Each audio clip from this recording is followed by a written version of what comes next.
Boa noite. Provavelmente nós acabamos de entrar ao vivo. Tem um delay entre o que a gente fala e o que aparece aqui.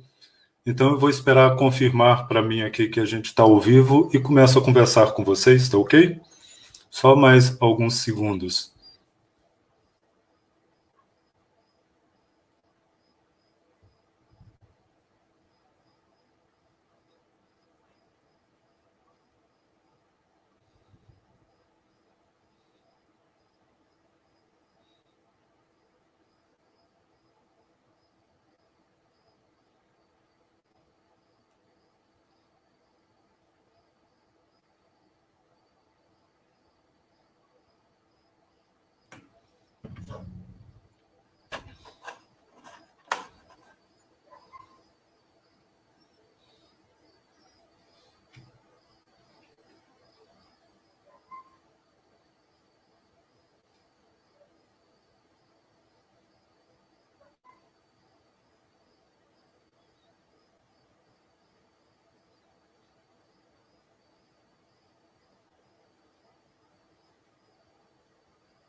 Eu não estou conseguindo ver a publicação.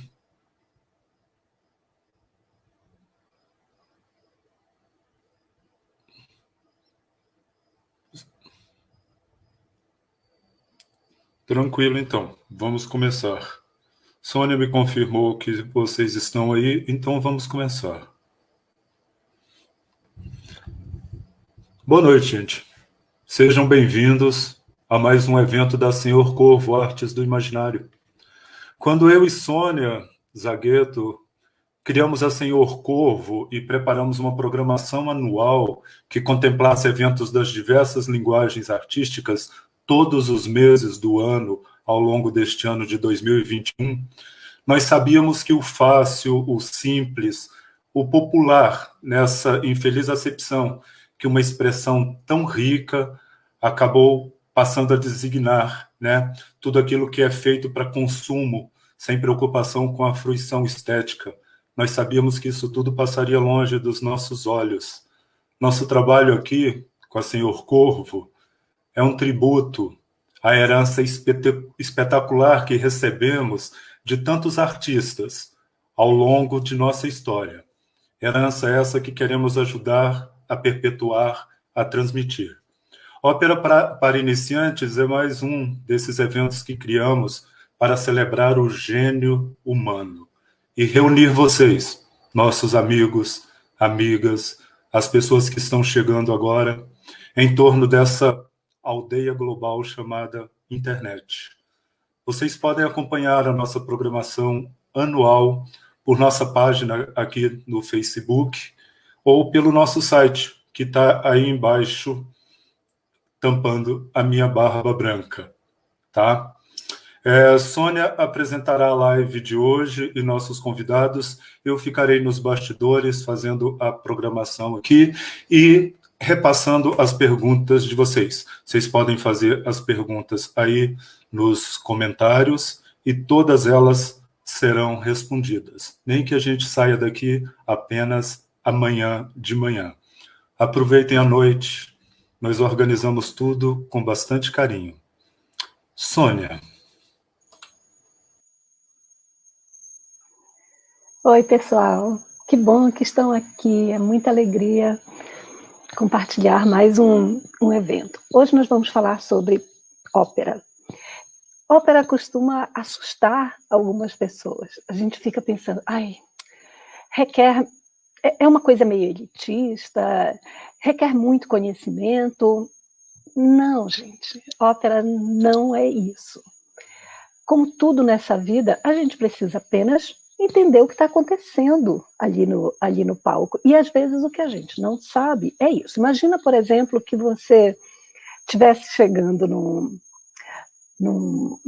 cinema e você estivesse vendo um filme numa língua que você não conhece e sem legenda.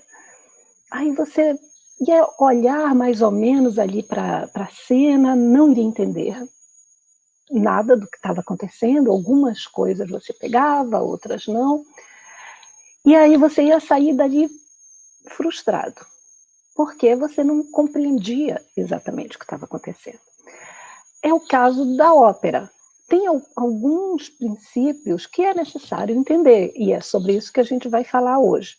Nós poderíamos ter trazido especialistas, cantores e tudo mais, mas nós avaliamos que isso, de uma certa forma, intimidaria um pouquinho mais. Então, nós trouxemos duas pessoas apaixonadas por ópera. Elas conhecem muito, mas elas são gente como a gente. Elas não são do métier, eles não são profissionais da ópera. Mas vão falar com tanta paixão, com tanto amor pela ópera, que vocês, eu tenho certeza, vão ficar muito, muito encantados. Ópera, de fato, encanta. Há algumas histórias e algumas áreas, algumas canções que nos deixam absolutamente encantados.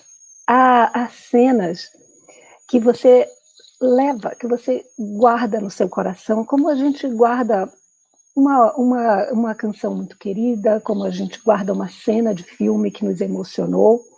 Para quem se dá ao prazer de ter contato com a ópera, é um maravilhamento, me perdoe a expressão, mas você acaba por amar tudo aquilo e procura cada vez mais se informar. Esse primeiro passo é a intenção da nossa live de hoje, e eu vou pedir para o Cláudio colocar aqui os nossos dois amigos, Tiago Mônaco e o Carlos Eduardo Cianfloni. Tiago, já na tela, e o Carlos Eduardo Cianfloni. Na verdade, Carlos Eduardo Cianfloni é um nome muito pomposo, bonito, mas a gente só chama para ele de Nava. Então, eu jamais vou chegar e vocês vão me ouvir dizer assim, senhor Cianfloni, o senhor pode me dizer tal coisa? Não, porque ele nem vai entender que é com ele. Então, a gente vai chamar apenas de Nava. Eu vou ler a biografia dos meninos, é uma biografia, e eu fico chamando de meninos, né? Desculpa, gente, é intimidade. Eu vou ler a biografia, a mini biografia dos dois. Foi escrita por eles, eu não tenho culpa nenhuma nisso. Enfim, e elas são duas biografias muito bem-humoradas. Vamos lá. Tiago Mônaco, médico por escolha, amante da boa música por chamado. Aprendeu a ouvir música com os avós. Aí a voz. É assim que começa. O avô materno apresentou a música erudita e instrumental. Com ele conheceu Vivaldi, Bach, Mozart, Beethoven e tantos outros. Com o avô paterno, conheceu Luciano Pavarotti. Um modelo vocal ainda insuperado, escreveu Tiago, e aprendeu a amar a voz humana. Ainda criança, Tiago conheceu a ópera e Puccini, paixões imediatas. Por acaso, ao ouvir Il Lucevano le Stelle, espero ter pronunciado certo, no meio de canções napolitanas gravadas nos discos de 78 RPM do seu bisavô. Aos 15 anos, Tiago assistiu O Barbeiro de Sevilha, no Teatro Municipal de São Paulo. Deixe-me, eu estou precisando mexer aqui na minha tela, gente. Então, tenham paciência comigo, não me odeiem muito. Então, aos 15 anos, Tiago assistiu O Barbeiro de Sevilha, no Teatro Municipal de São Paulo, e a partir daí passou a ler e ouvir tudo o que podia sobre ópera.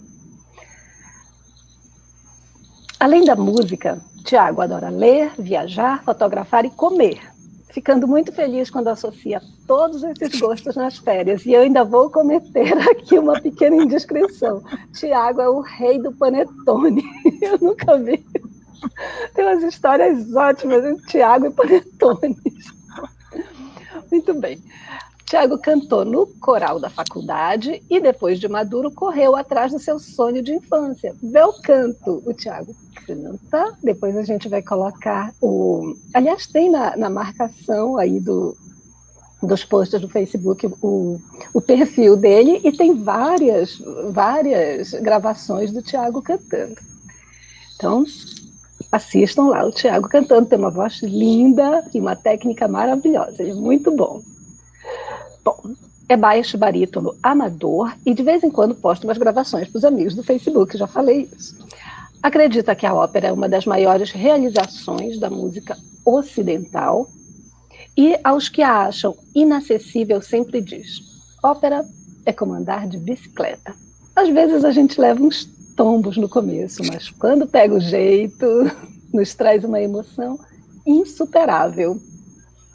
Maravilhoso, né? E é isso mesmo. Vamos agora, Carlos Eduardo Cianflone Nava. Nava é médico e engenheiro por força do vil metal. Nava, médico e engenheiro. Vive mesmo para tirar fotos, observar o céu, velejar em alto mar. Por isso ele é Nava. Fazer cerveja com os amigos e, claro, ouvir boa música. Apaixonado por coentro picado fino, vejam bem, isso é uma religião e nós três professamos essa religião. Apaixonado por coentro picado fino, cachorros brancos brincando no gramado e pelo silêncio surdo da neve recém-caída. É maravilhoso. Tem como grande frustração na vida não tocar nenhum instrumento. Somos dois. Morre de inveja de quem faz aulas de canto lírico. Canta em corais amadores há mais de 35 anos e tem como grande dificuldade segurar o choro quando faz a nona de Beethoven no palco da Sala São Paulo. Sim, o Nava cantou lá no coro, Sala São Paulo.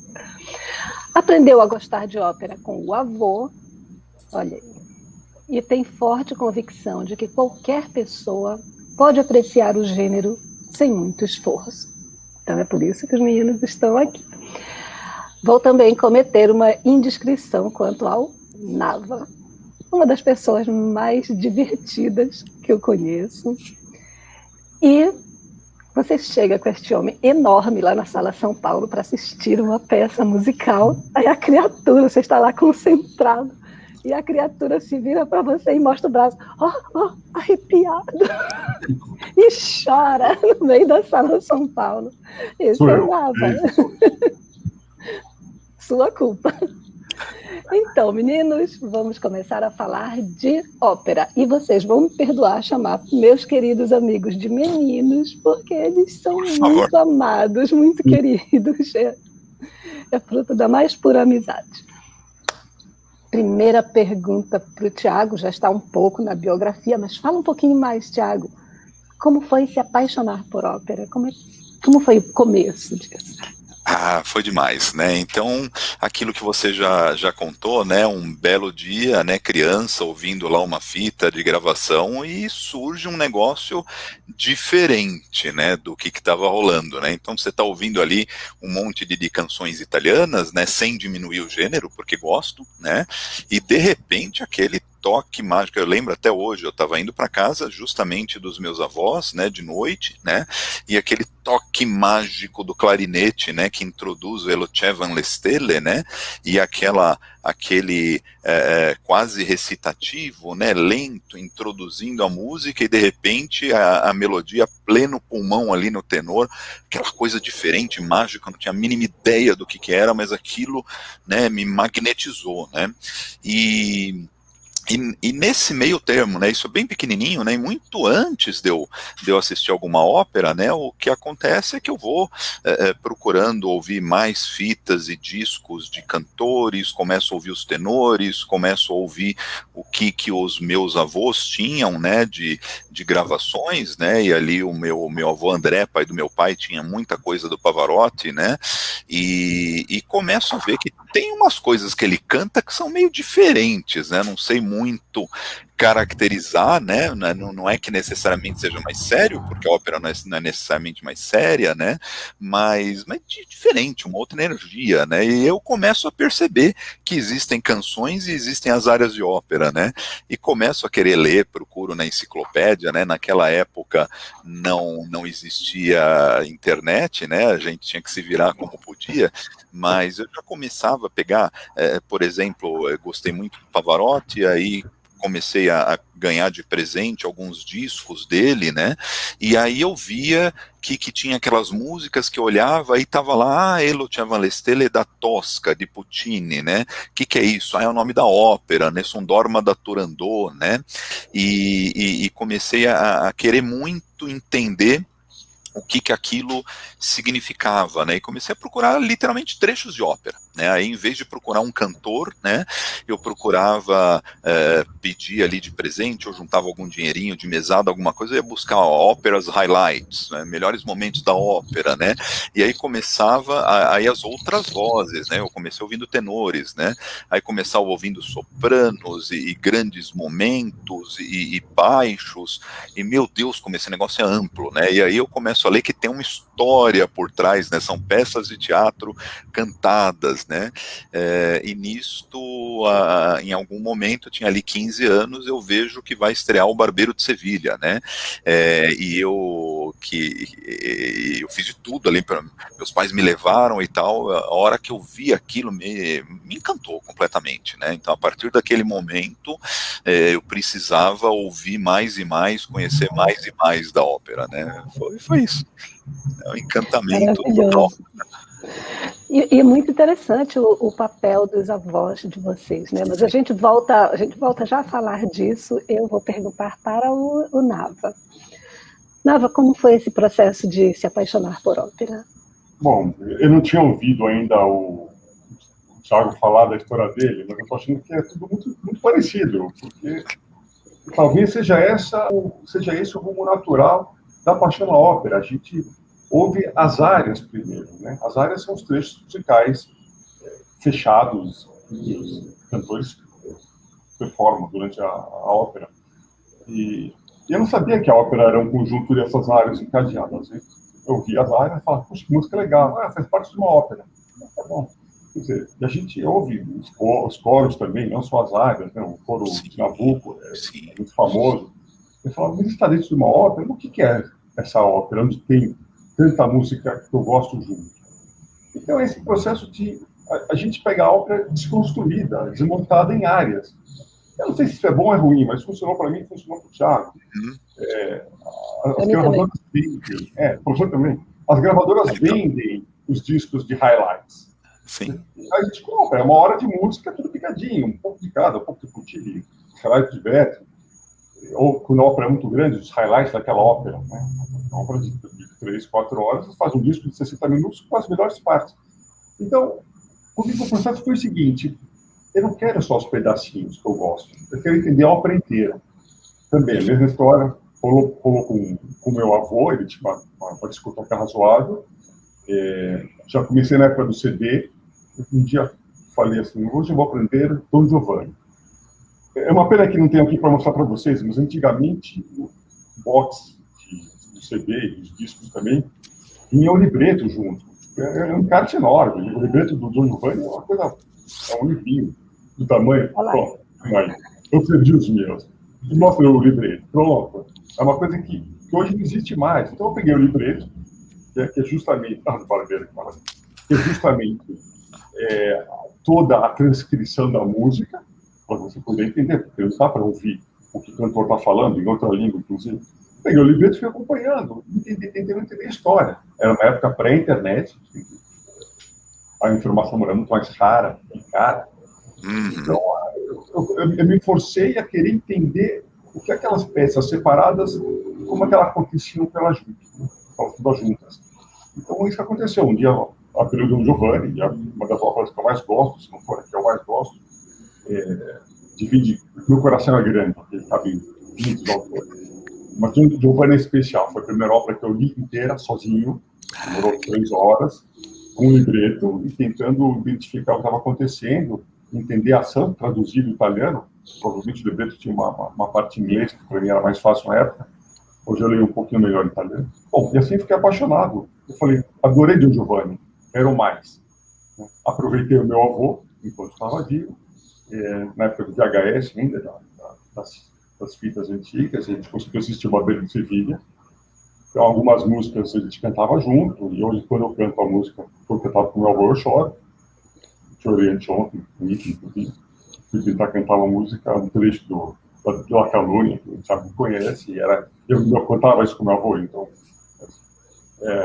a emoção da ópera não é só a beleza da música, é uma coisa afetiva também, né? A gente, sem dúvida. eu lembro da minha família, então a paixão ela vem muito forte, né? Mas começa assim, a curiosidade de ver os trechos da ópera todos juntos. Eu quero juntar tudo isso para ver o que acontece. Eu não tinha ideia do que eram as óperas, do que é Turandot, Nessun Dorma, mas por que ele está falando isso agora? Por que ele está falando dessa frase? A gente conhece a música, mas o que é aquele trechinho pequeno que é essa história? Por que ele está cantando isso? Ninguém dorme de quê? Onde raios isso entra? A gente tem que juntar a ópera inteira, tá bom? Eu demorei para assistir minha primeira ópera, o Thiago fez antes que eu, com certeza, não fui com 15 anos, talvez a gente tenha na mesma época, o Thiago é 10 anos mais novo, praticamente. Então, a minha primeira ópera foi com mais de 20 anos. A primeira ópera a gente nunca esquece. Tem até um trechinho da primeira ópera que depois a gente vai colocar para os nossos espectadores verem. Isso. O Nava falou agora no Don Giovanni, e eu vou pedir para o Cláudio para ele colocar 30 segundos de uma apresentação recente, uma montagem nova do Don Giovanni. É muito interessante, gente, porque o Don Giovanni é uma ópera de Mozart, e o personagem é um sedutor e é cruel. É praticamente um Dom Juan, né? psicopata, né? Dom Juan. Então, é praticamente um psicopata. Nesse vídeo que vocês vão ver, tá com a abertura, né, do Mozart, e foi muito interessante a opção cênica. É isso que o Nava falou, você assistir uma ópera, você vê-la encenada, é uma experiência absolutamente fantástica, e sobre o que eu vou pedir aos dois para falarem daqui a pouco. Mas observem nessa cena que nós vamos colocar aí, o cantor, que faz o personagem principal, que faz o personagem do Giovanni, ele traduz em uma expressão no rosto toda a vida e a personalidade que nós vamos assistir na ópera inteira. Vamos lá? Pode colocar, Cláudio, por favor? Acho que ele escreveu ok. Ok foi o... Não.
Uma pena que o áudio não veio.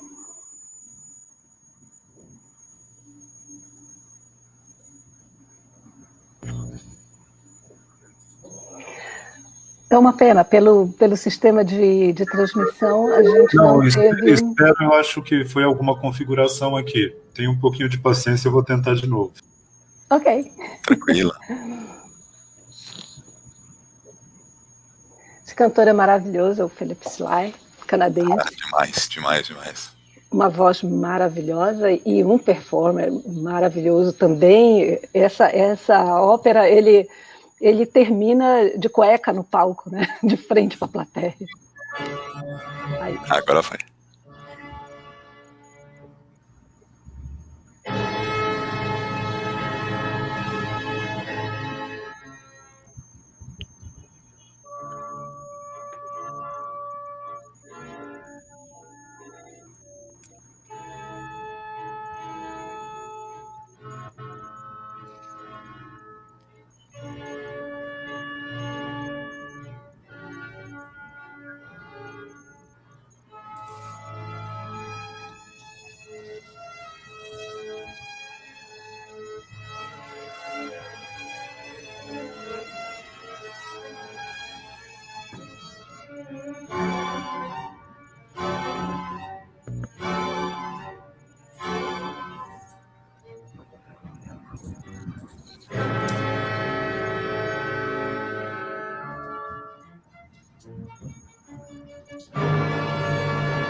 Olha que legal, hein? Olha, dá para falar muito, né, sobre isso, é absolutamente fantástico, né? Né? Tá toda a personalidade do Don Giovanni ali, né? Sensual, cruel. Toda. E você vê, né, Sônia, que assim, é um baita de um cantor de ópera, né? Mas o que você tá vendo aí é um baita ator, né? Ele não abriu a boca, ele tá interpretando com teatro físico, né? E tá mostrando tudo que é o Don Giovanni, né? Esse é um ponto, né? Outro negócio legal para destacar com todo mundo que está assistindo, né, que eu pessoalmente, né, eu não sou tão conservador, às vezes sim, às vezes não, mas eu pessoalmente achei uma escolha muito feliz deles trazerem o figurino para a modernidade, né? Por que eu acho isto, né? Porque o Don Giovanni assim, a história é bem anterior, mas assim, ele é mais ou menos ali um contemporâneo de Mozart, né? Não é muito afastado no tempo, né? Só que quando você pega o figurino mais fiel ao original e transporta para hoje em dia, que é o que a maioria das montagens faz, né? A gente fica longe no tempo. Ele se torna um cara antigão. Ele não era um antigão, ele era o conquistador ali da esquina, né? Eu acho muito legal, porque ele aproxima a gente da história e dos personagens, né? Eu gostei. Eu também. Até porque essa história, como você falou, ela é atemporal. Atemporal. Né? Toda esquina tem um conquistador e cruel, como é o caso do Don Giovanni, né? Mas assim, eu achei sensacional esses poucos segundos em que toda a personalidade está ali retratada, né? Don Giovanni, na hora que o fantasma do comendador chega, ele simplesmente se recusa. Arrependa-se dos seus pecados. Antes de Edith Piaf, ele diz, não me arrependo de nada. Exato. Quando a Piaf cantou isso, já tinha alguns séculos que Don Giovanni cantou, não me arrependo de nada. Você vai para o inferno. Vou. Né? Ele vai, é impressionante, né? Sim. Não, você não pode falar, quero falar também. Claro. Só para lembrar que essa história do cantor ser também um ator é uma coisa relativamente moderna. Tá? Então, a ópera não começou assim. Tá? A ópera, o cantor cantava só, ficava parado no palco cantando. Bom, depois até posso falar um pouco de história da ópera, mas assim, a gente considera uma coisa moderna, uma ruptura, que começou justamente um pouco antes de Mozart. Tá? Então, antes o cantor de ópera era um cantor, e exigiu-se, né, o surgimento da ópera bufa, né, um pouco antes de Mozart escrever as óperas dele, que ele também fosse um ator. Ele tinha mais coisa para passar para o público, além da música linda, de passar um aspecto psicológico, o drama, né? Então, o cantor-ator é uma aquisição moderna para a gente. Moderna, que eu digo, só tem uns 200 anos, mas é moderna. Comparado com a ópera, né, que já tem seus quase 500, né? Meninos, vocês estão falando algumas coisas e é hora de um de vocês dois explicar. Vou pedir ao Tiago. O que é um libreto, para quem está assistindo e não tem a menor ideia do que seja ópera? Nunca. O que é um libreto e o que é ópera bufa? O Nava acabou de falar. Eu estou aqui fazendo, às vezes, de advogado dos espectadores. Muito bom, muito bom. Ópera bufa é o que se opõe à ópera séria, né? A ópera cômica, a ópera engraçada, né? E que, enfim, que com certeza, como o Nava falou, na hora que ela surge, né? Muito embora a música da ópera bufa ela seja, né, via de regra, mais ligeira, mais leve, né? O músico ele já tenta trazer o cômico, né, para música, né, mas ela realmente depende da postura do cantor, né? Um cantor ali engessado, cantando reto, ele não tem como transmitir graça, né? Então realmente isso chamou a questão do ator atuar, e aí isso se espalha, né, para toda a ópera, né? Muito embora um cantor de ópera ele seja primariamente um músico, né? Modernamente o cara que consegue ser um grande músico e um grande ator, ele realmente é completo, né? E a Sônia perguntou, né, o que é um libreto, né? Libreto, né, que é em italiano para livreto, né? E em música a gente costuma usar sempre o italiano, né? Ele é a letra, da música, né, the lyrics, né, ele é o libreto, então ele é tudo aquilo que está sendo falado, cantado, etc., todas as palavras que estão marcadas ali ao longo da ópera, então ele não é um resumo, ele é a palavra por palavra, né, embora as óperas, elas sempre, a gente pode ter também um resumo, né, e por extensão, né, por extensão a gente acaba chamando de libreto aquele livrinho que a gente ganha no teatro de ópera, né, mas a rigor, né, o libreto é o que contém todas as palavras, né. Sim.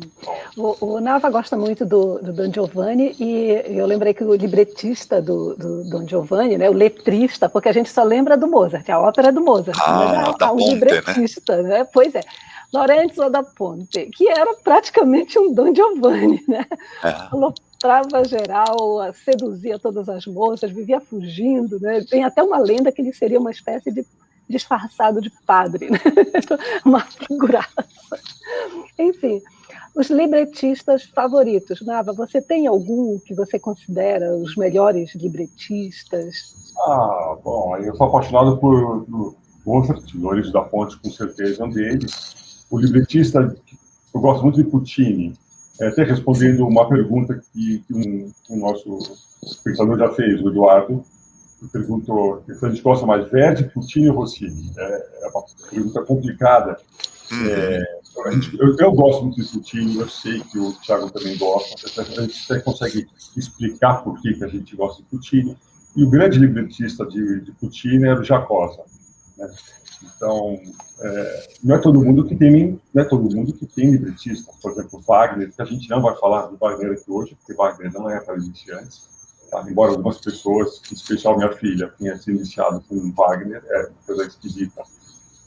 Wagner não tinha libretista. Ele mesmo fazia o próprio libreto. Mas a maioria das obras que a gente conhece tem o autor da música, que é o sujeito que a gente reverencia, e tem o libretista que fica meio de lado. Eu preparei um pouco de material até para estudar, e eu sempre fiz questão de colocar o nome do libretista, mas não adianta, a gente ignora o libretista, é uma pena. Eu acho. Também acho. Se eu puder dar uma parte, né, o que eu acho muito legal no caso do Puccini, né, ele teve uma parceria de grande parte de suas óperas, né, com o Giuseppe Giacosa, né, e também com o Luigi Illica, né, e o legal desses dois, e eles trabalhavam juntos, né, não é que era uma parceria impar, eles trabalhavam juntos, né, então grande parte das óperas de Puccini, elas têm o libreto por Giacosa e Illica, né? O Illica, ele era um jornalista muito versado em escrita de prosa, né? E ele escrevia aquelas cenas longas, aqueles diálogos longos de ação, né? E a ópera de Puccini tem muita ação, né? Então ele era o cara que ele era convidado para escrever esses trechos, né, de ação, né? E o Giacosa, que era um grande poeta, né, independente, né, do trabalho como libretista, ele escrevia as áreas.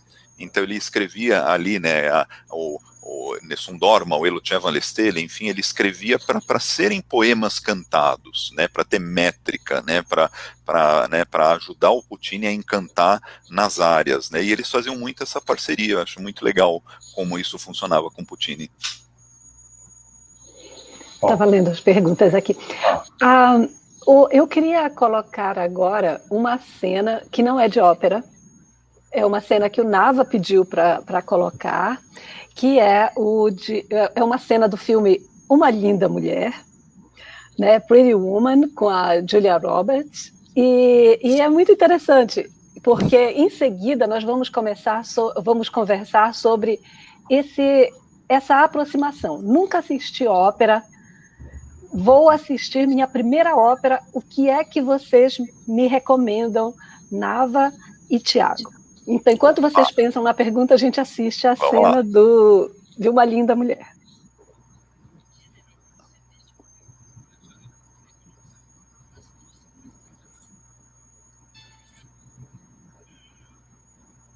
There's a band. The actual another that I hated. beloved the world around. You're going to appreciate it.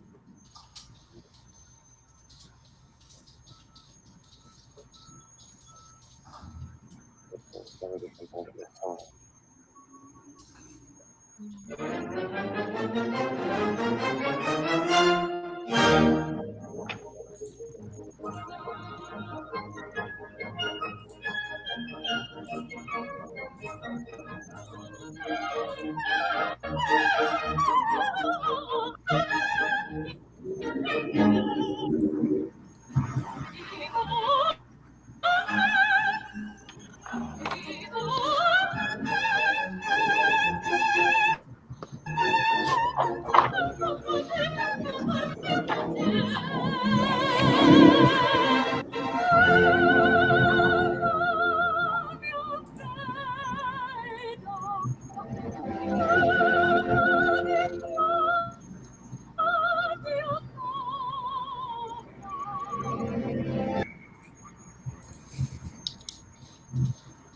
Olha o YouTube todo sacaneando com a gente.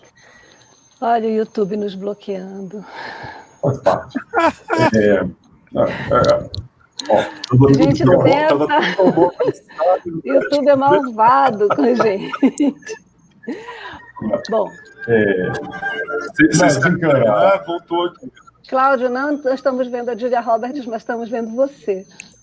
O que não é a mesma coisa. Vocês não têm que aparecer. O Richard Gere discorda, tá? Mas vocês querem que eu volte? Tá aqui de novo ou querem passar? Querem continuar? Não, eu ia comentar o seguinte. O Nava decide. Não, deixa eu falar um pouco sobre esse filme. Assim, só conhece o filme quem tem mais de 40 anos. Esse é um filme de 1990, é um dos filmes de estreia da Julia Roberts. Vocês viram que deu para ver pelo menos um pouquinho aquele sorriso dela, e dizem que ela não ria nos filmes. Não sei como conseguiram filmar aquilo. Bom, aquele filme, ela nunca tinha ido na ópera. Essa cena é muito interessante, porque o sujeito leva ela na ópera, que nunca tinha ido, e ela se encanta. E o Richard Gere fala alguma coisa para ela, o personagem se chama Edward, fala com a Julia Roberts, que é a Vivian, e fala algo do tipo assim, não deu para ver direito, mas ele fala isso. A reação das pessoas à ópera, a primeira vez que eles veem a ópera, é muito dramática. Ou essas pessoas adoram a ópera, ou elas odeiam. Se elas amarem a ópera, na primeira vez que elas assistirem, eles vão amar para sempre uma ópera. Mas se eles não amarem, assim, eles podem até aprender como apreciar a ópera, mas a ópera nunca vai fazer parte da sua alma. Eu não sei quem escreveu isso, algum roteirista, mas é mais ou menos isso que acontece. A Julia Roberts adora a ópera no final, e é interessante notar que eles usaram uma ópera das recomendadas, né? Então é uma ópera de Verdi, La Traviata, é uma das óperas que a gente recomenda para o iniciante de ópera. Essa é uma pergunta que a Sônia fez agora. Sim. Que ópera que a gente recomenda? Pessoal, eu fiz uma lista de 26 óperas, que a pachorra de contar, né? Eu fui fazendo um histórico, então, por que eu estou recomendando 26 óperas como as óperas?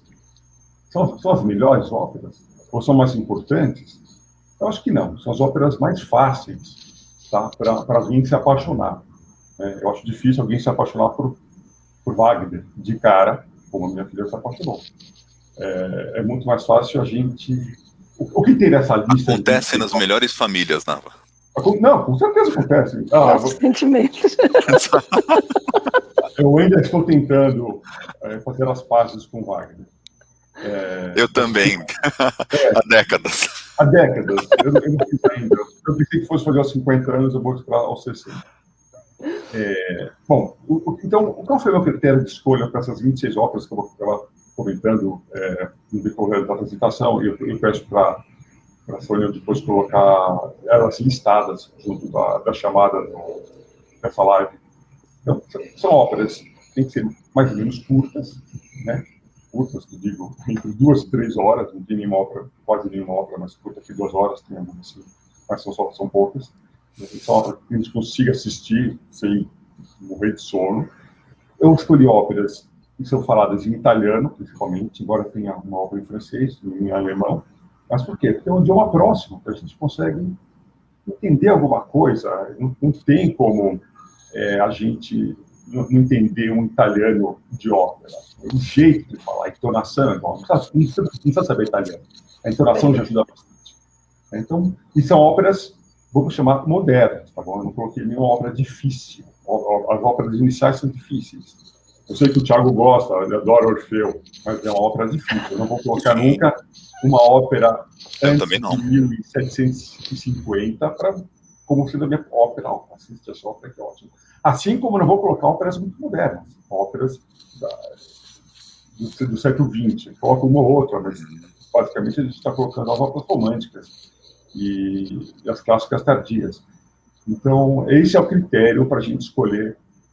Outra coisa, dessas 26 óperas que podem ser executadas no seu teatro ao vivo. Estou falando de São Paulo.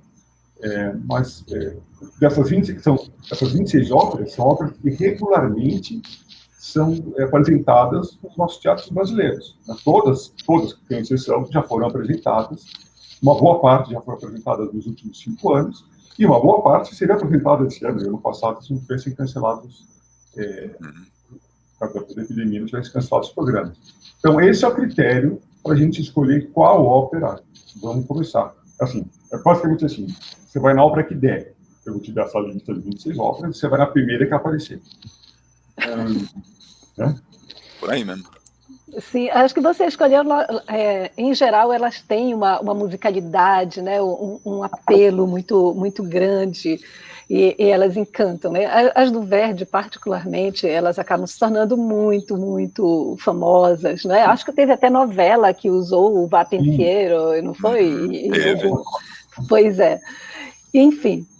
E nesse caso aí do filme da Julia Roberts, eu acho que vocês notaram que a história se casa com a ópera que está na tela, né? E por isso que a personagem se apaixona, porque ela não foi escolhida ao acaso, né?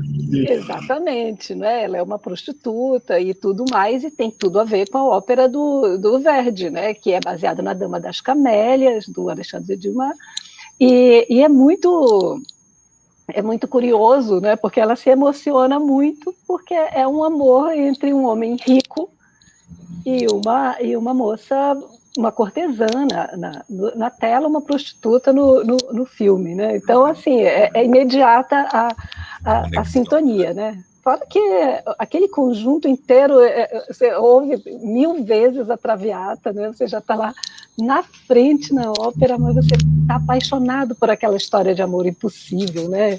E o povo conta que a Maria Callas interpretava a Violeta de uma forma muito intensa, né? Quando a Violeta morria de olhos abertos, encarando a plateia de frente. Eu imagino que deve ter sido absolutamente mesmerizante isso, né? Callas era muito intensa, né? Como pessoa, como cantora, como tudo, né?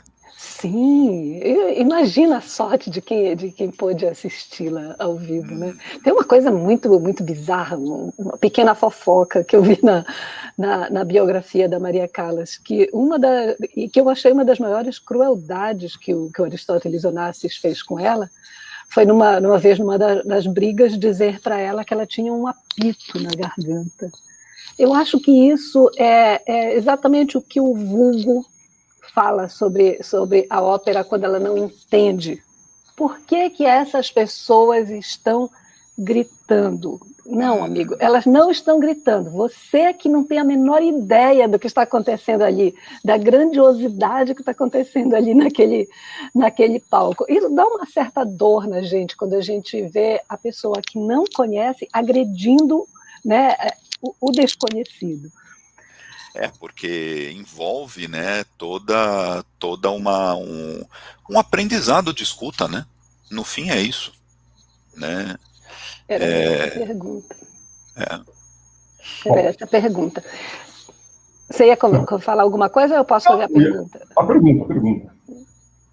Não, comenta você. Eu responder a pergunta. Nós temos uma pergunta no ar, nós vamos responder todas as perguntas. Vamos lá. Tá. Não, é que tem uma pergunta aqui para vocês explicarem o que é bel canto. Essa eu vou chamar para o Thiago. Opa, vamos lá. Essa é legal. né? Bel canto, ele é muito parecido com a ideia de canto lírico, tá? Então, começando, né, a ideia, mas ele não surge junto com a ópera, né? Por quê? Porque a ópera começa pequenininha, né? Ela começa, não existiam teatros de ópera, né? Então, quando a gente está falando do Orfeu, lá do Monteverdi, né? Eles eram executados nos salões, né? Dos palácios, né? Enfim, para poucas pessoas, né? E todo mundo ali pertinho ouvindo, poucos conjuntos, poucos músicos, né? E o bel canto, o nome quer dizer canto bonito, né? Mas ele não é só isso, né? Porque o bel canto, ele é uma técnica de canto que vai sendo desenvolvida a partir do momento que os cantores precisam ter uma intensidade, um volume de som, né, que chegue a muita gente, né? E isso, claro, ele foi desenvolvido com tentativa e erro, né? Mas eu vou te dizer assim, coisas que ele não é. Ele não é um canto gritado, né? Porque simplesmente é impossível você gritar durante mais do que, sei lá, 1 minuto, né? Sem perder a voz, né? Então, como alguém que está estudando um pouquinho, eu posso dizer, o bel canto, ele tem o segredo do bel canto, né? É uma impedância muito alta, né? Uma resistência muito alta à passagem de ar, né, que isto por si só já leva a um volume sonoro muito grande, né, e a um controle das caixas de ressonância para amplificar ainda mais a resposta do som, né, e junto disto ele envolve uma coisa que modernamente é chamado de formante do cantor, né, formante, né, são aquelas faixas de ressonância de frequência, né, então eu canto numa determinada frequência fundamental, ou seja, eu estou cantando uma determinada nota que você está ouvindo, mas eu também estou cantando alguma coisa em outras faixas de frequência que não só ajudam a dar o timbre, mas que ajudam a pessoa que está ouvindo a localizar a minha voz. E o tal do formante do cantor nada mais é do que uma intensidade de som muito forte em uma faixa bastante aguda, mas audível ao ouvido humano, né? E por que isso foi uma grande conquista também do bel canto? Porque não tem muito instrumento na orquestra que toca nessa faixa. Então, por mais que esteja aquele barulhão toda da orquestra, o cara tá ali cantando e esse som vem numa frequência que não tem muita concorrência. E aí eu acho a voz do cantor lá no meio da multidão e ouço, né? Isso foi considerado tão absurdo na época que foi inventada que o nome antigo para o formante do cantor era la voce di strega, a voz de bruxa, né? Uau! Enfim, e junto com isso toda uma questão estética, né? Então por que o cantor lírico de ópera, ele quando canta, o homem, a mulher, ele soa daquele jeito? Porque junto com toda essa questão que, a bem da verdade, ela foi criada para poder cantar para centenas e para milhares, né? Mas a partir do momento que isso vai sendo criado, vai gerando uma estética, né? E vai gerando toda e também vai se trabalhando no bel canto, né? Então, nas músicas mais antigas existia uma faixa pequenininha de notas que o cantor cantava, né? E no canto lírico isso é expandido, né? Então, em média, em geral, um cantor lírico canta ao longo de 2/8 Se a gente lembrar lá daquelas teclas do piano, né? Dó até o próximo dó e até a metade do próximo, né? Então, isto não é natural na voz humana. Isso é trabalhado, né? E também esse cantor precisa aprender duas coisas, já que ele vai trabalhar uma extensão vocal em que a gente normalmente não fala, né? Eu preciso trabalhar como que é pronunciar palavras nessa extensão aguda, que nenhum dos cantores fala no dia a dia, né? E como que é fazer um mix vocal, né? Pegar essa voz, que ela é chamada de voz de cabeça, e misturar na voz que a gente fala, que é chamada de voz de peito, para que não tenha uma mudança abrupta. Quer dizer, você não pode estar cantando uma área e de repente vira de uma hora para outra a sonoridade, né? Então agora, agrupando tudo isto, você gera toda uma técnica e uma estética de canto que veio a ser conhecida como bel canto. Muito bom. Bom, a ópera conta uma história. é como se fosse um teatro cantado. E a nossa próxima pergunta é: há algum paralelo entre a tragédia grega e a ópera? Opa, eu peço ali um parêntesezinho, só o Nava responde, é do Nava, mas eu quero só uma coisinha, eu quero que o Cláudio coloque o link para tocar, são 15 segundos e eu devolvo a bola pro Nava, que eu acho que vai ficar legal. Vejam essa cena. Lá no 17h50, Cláudio.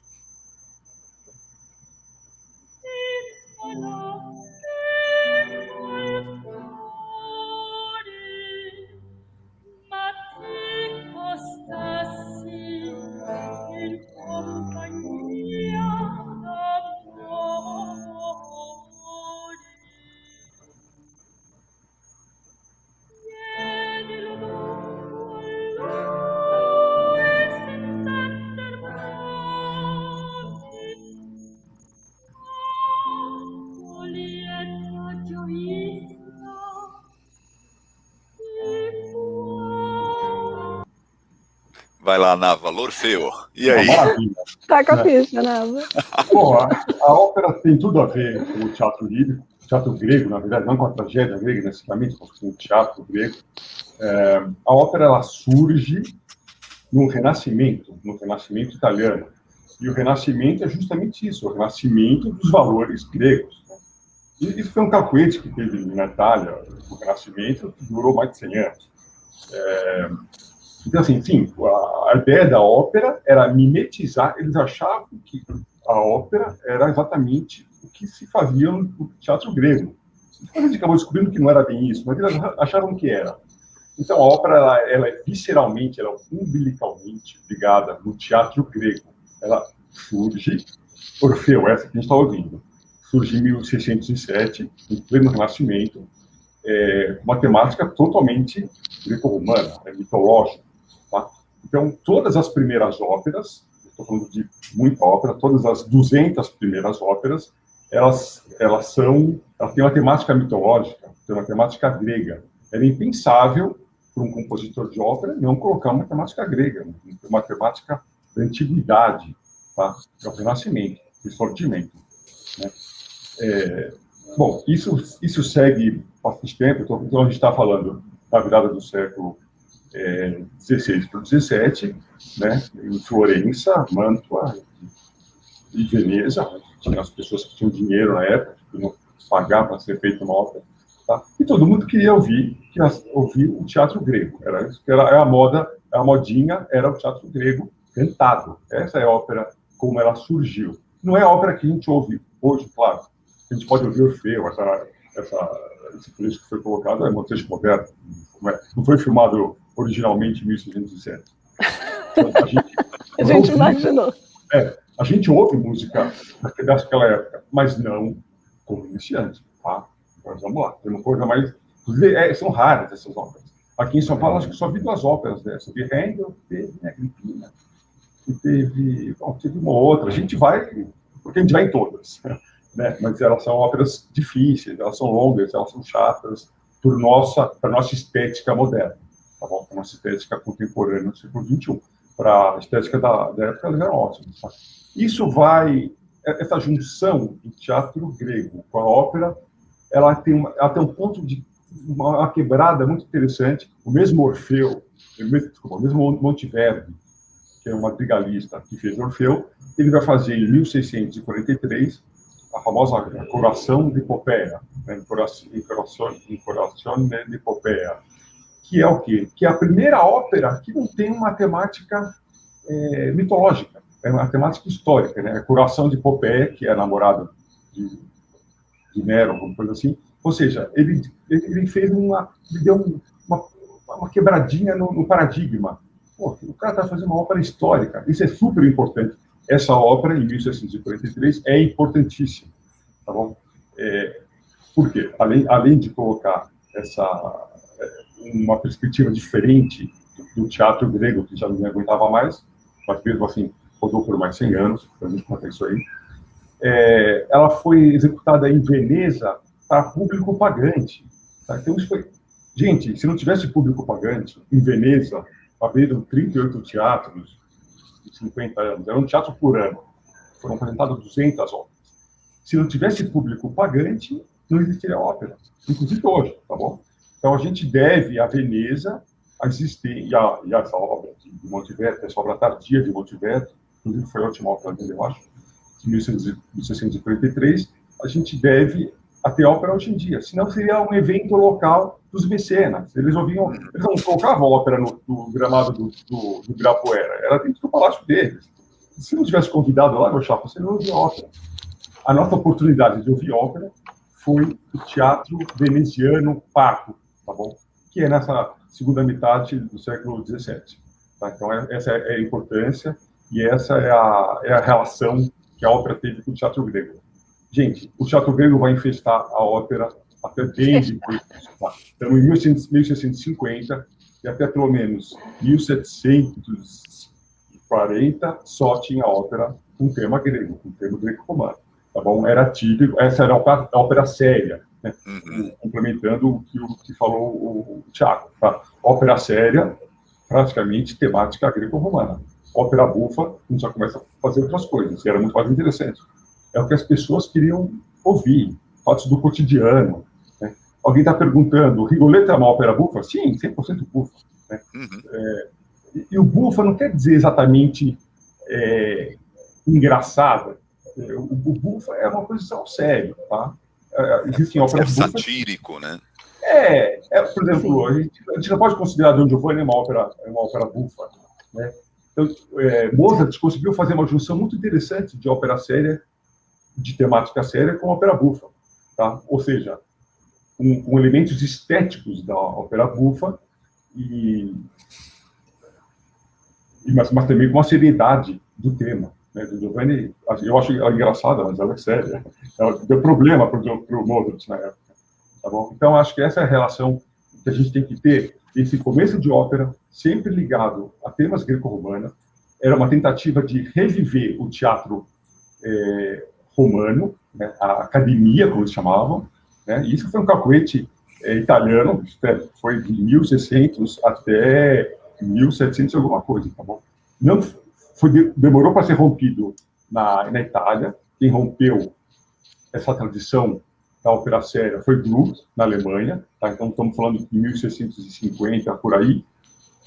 Esse gênero da ópera já tinha se espalhado para a França, tá? Com Lully, já tinha se espalhado para a Alemanha, com Gluck, principalmente, já tinha se espalhado para a Inglaterra, tá? Com Handel e Purcell. Então, essa ópera séria se espalhou, e de repente chegou alguém e falou, não, chega dessa seriedade, dessa prisão formal da ópera séria e vamos partir para a ópera bufa. E aí foi aí que começa a nossa aula aqui, óperas para iniciantes. Gente, é ópera bufa, não é ópera séria, tá? A partir de 1750, tá bom? É esse recado que a gente passa. Legal, tem umas perguntas, Joyce. Tem umas perguntas maravilhosas aqui. Ó. Essa aqui eu achei particularmente muito instigante. Qual a diferença entre a ópera e os musicais da Broadway? Ok, todas as duas cantam e todas as duas contam uma história, não é? Olha, então, excelente pergunta. Né? Aí tem um complemento. Um compositor de musicais pode ser considerado um compositor de ópera? Ótima pergunta. Acho que estão juntas, né? Sim, estão juntas. O que eu diria? Eu diria que, se eu não esqueci algum parente deles, né, os musicais da Broadway são os netos da ópera, né? Por que eu estou dizendo neto? Né? Porque a mudança, né, porque a ópera continuou. Né, como o Nava falou, né, você tem óperas modernas que ainda são compostas, né? Então, neste sentido, né, na estética daquilo que a gente chama, exatamente ópera, né? Não, os musicais da Broadway, eles não são exatamente óperas, mas também não são tão distintos, né? Então, o que está aí acontecendo, né? O que eu entendo que está acontecendo é uma mudança muito na estética, principalmente musical, né? Uma mudança muito grande na estética do canto.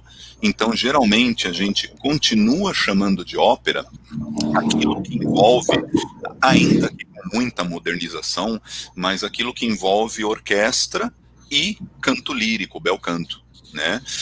Então, enfim, né, da onde vieram esses musicais da ópera, né? Por que eu acho que eles são aparentados, né? Dentro da questão da ópera ligeira, né, vai surgindo na Europa, em vários países, eu não vou lembrar todos os nomes, né, na França era vaudeville, né, na Inglaterra, né, existiram os musicais, né, ali, né, de Piccadilly, que começaram com as óperas mais light, né, mas eu posso citar uma dupla, né, de Gilbert e Sullivan, né, Sullivan era um músico, Gilbert era o libretista, né, e eles começaram a sair muito da ópera, né, para essa parte bufa e para um teatro leve, né, com diálogos falados em inglês, a música em inglês, um canto que começa a ficar cada vez mais leve, né, nem tanto bel canto, né, e acho que esses são um filho da ópera que daria futuramente os musicais da Broadway. Eu acho que os musicais da Broadway, eles vêm dos musicais ingleses ali do final do século XIX, né?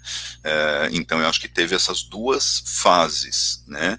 E aí nesse sentido o compositor ele pode compor uma ópera se ele compuser dentro daquela estética, ou então ele está compondo um musical, né, como Lloyd Webber, né, na Broadway, que são fenomenais, né?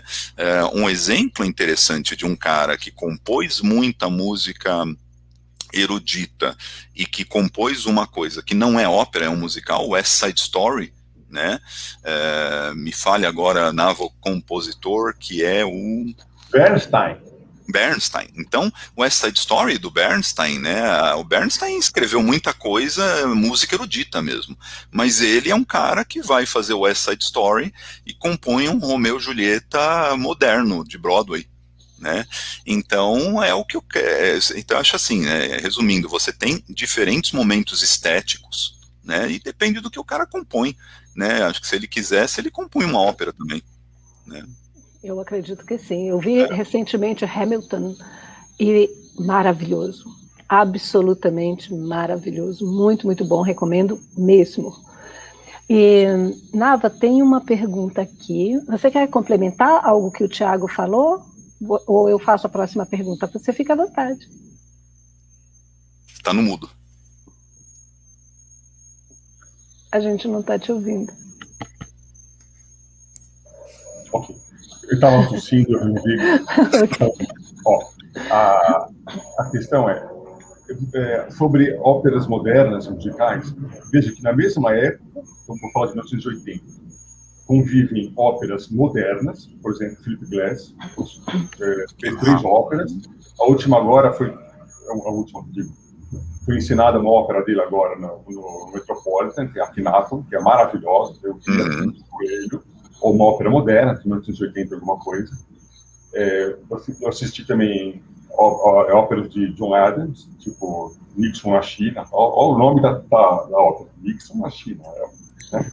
Ou seja, óperas modernas, feitas há 20 ou 30 anos atrás, que convivem junto com musicais, que não são óperas, tipo Cats. Né? Você vê. Contemporâneos. Inclusive tem musical que mimetiza ópera, tipo Miss Saigon, que é uma corruptela da Madame Butterfly.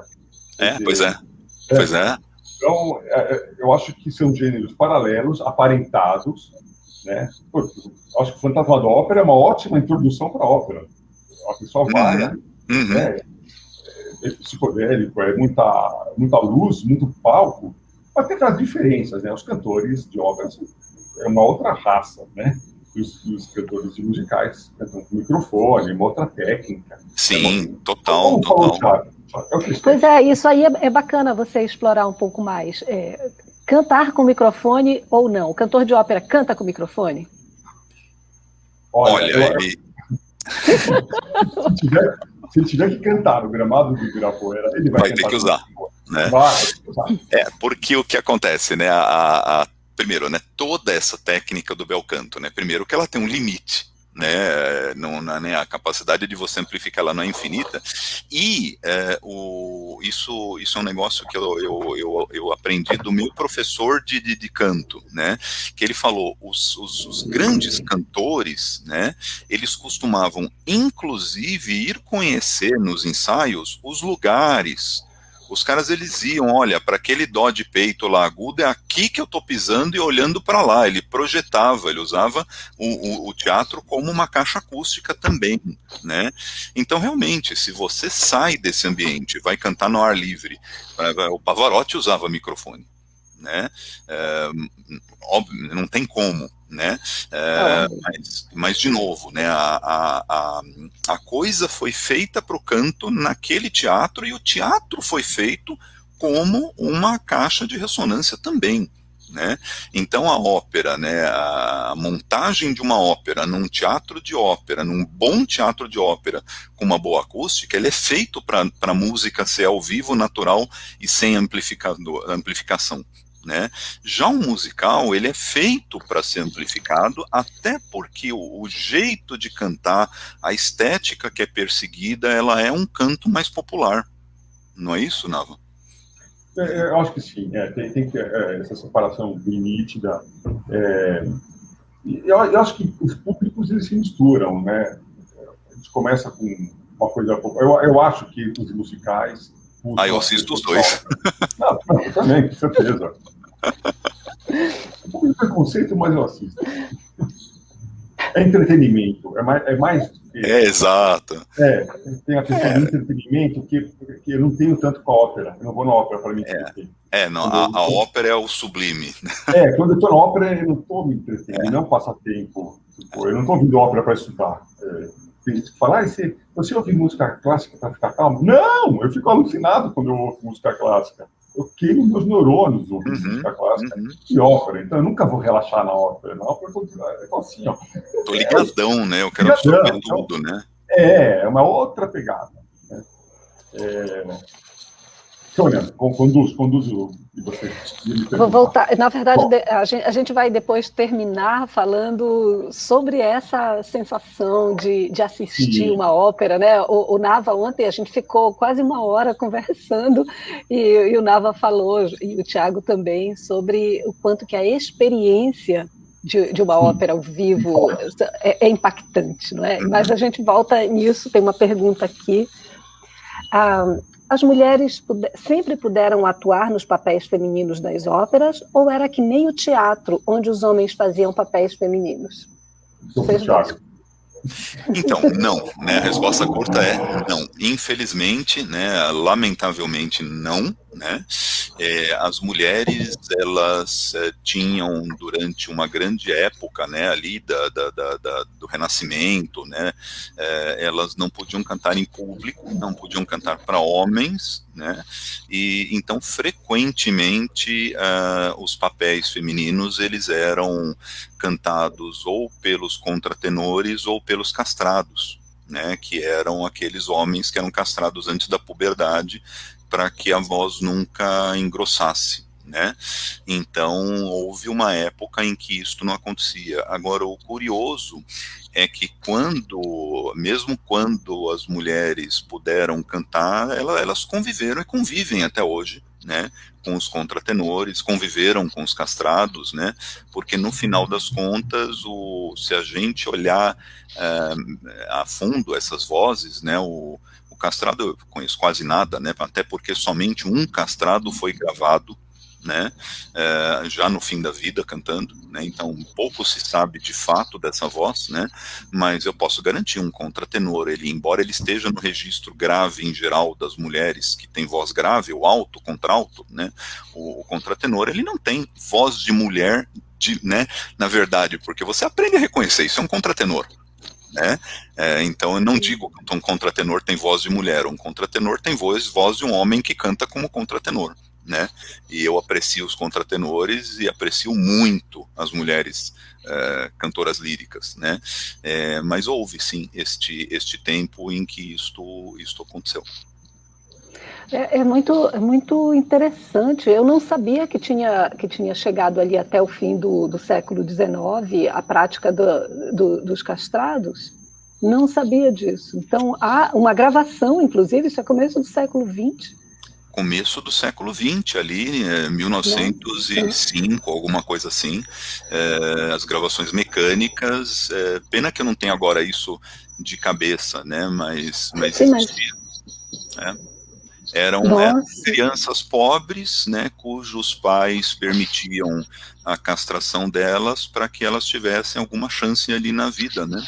E esse cantor, cujo nome me falha, ele era cantor particular dos papas. Não é Farinelli? Não, só falando com você. Não, eu tô falando de um cara ali do século XIX para século XX, né, que foi cantor privado ali da capela papal, né?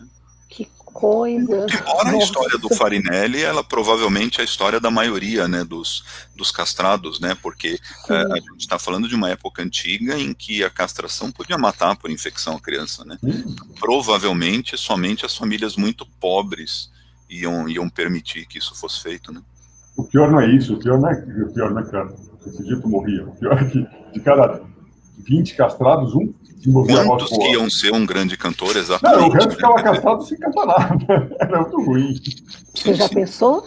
Nossa, destruía a vida da pessoa, né? Não era que castrava e automaticamente virava um contratenor Farinelli. Claro que não. Era o pré-requisito para entrar na grande peneira do...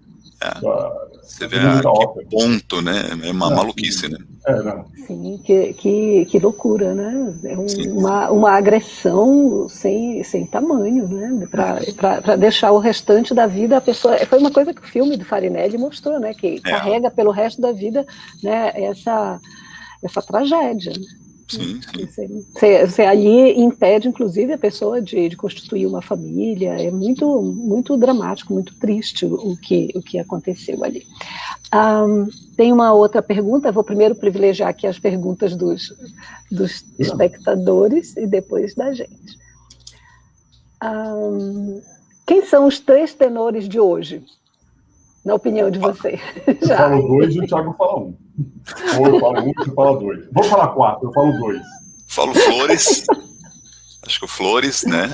O Flores, tá bom. O Juan Diego Flores Juan Diego Flores é um peruano que ele canta maravilhosamente bem e tem uma presença de palco absurda.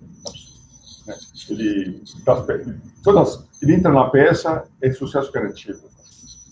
Então, tem que procurar as gravações dele. Ele não veio para o Brasil, porque eu me lembro, não sei se ele veio, eu perdi. Mas eu nunca consegui assistir ao vivo.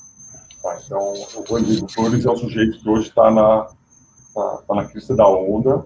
Ele atua muito em Nova York e tem várias gravações dele, em especial uma de Rossini, que é o Conte de Ori, que é uma música, uma ópera em francês de Rossini, é uma coisa rara, né? Rossini escrevia em italiano apenas. Eu acho que duas óperas em francês, essa é uma delas, Conte de Ori, é uma ópera tardia. E eu, quando assisti, é maravilhosa, dá para achar na internet. Às vezes ela é paga, mas essa montagem do Metropolitan é ótima, com o Juan Diego Flores. Outro tenor? Michael Spires, eu adoro a voz desse cara. Né? Ele é um tenor lírico agudo, né? Então, esse cara, depois a gente vai falar o que é o dó de peito, mas ele tem o ré de peito, né? Mas, ao mesmo tempo, justamente por ter uma voz tão aguda na potência, ele também tem os agudíssimos, assim, pianíssimos, delicados, né? Então, assim, esse eu acho que é um cara que está estourando. Bom, outro sujeito que eu gosto é um mexicano chamado Javier Camarena. Também ele tem atuado bastante em Nova York, assim, onde a gente é a nossa fonte de inspiração. Mas a Metropolitan Opera é a nossa... onde as óperas acontecem no mundo inteiro, não como dizer que não. É a nossa meca da ópera, e ele atua bastante lá. Então, Javier Macarena, ele tem uns trabalhos muito interessantes, né? Fez um filme do Regiment, As Filhas do Regimento, de Donizetti, que é fantástico. Ele tem uma presença de palco meio esquisita, porque a baixinha está na casa, então... aí Então, aí a gente começa a fazer a seguinte questionamento, né? O cantor de ópera é só a voz, ou ele também tem que ter um porte físico adequado, né? Então, Pois é. Complicado, né? Você pega ali, né, você pega ali Il Trovatore, né, com o Pavarotti heroicamente, né, salvando todos na guerra, né, e coitado. Não, ele com 200 quilos, quer dizer, complica. Mas é uma voz fenomenal. Não, complicado. Mas o Physique de Rôle não. Não. As Carmen, que são um pouco mais gordinhas também. Faz parte. A Jessie Norman, inclusive, abriu mão de fazer no palco o papel da Carmen e gravou, né, dizendo literalmente isso, que ela tinha aberto mão do papel no palco porque ela não tinha, na avaliação dela, não tinha aparência para fazer a cigana. Né? Eu tenho a gravação dela, está escrito no libreto assinado por ela. Temos aqui 2 outras perguntas, e essa pergunta vai nos levar lá para o começo de novo. Em poucas palavras, o que é ópera?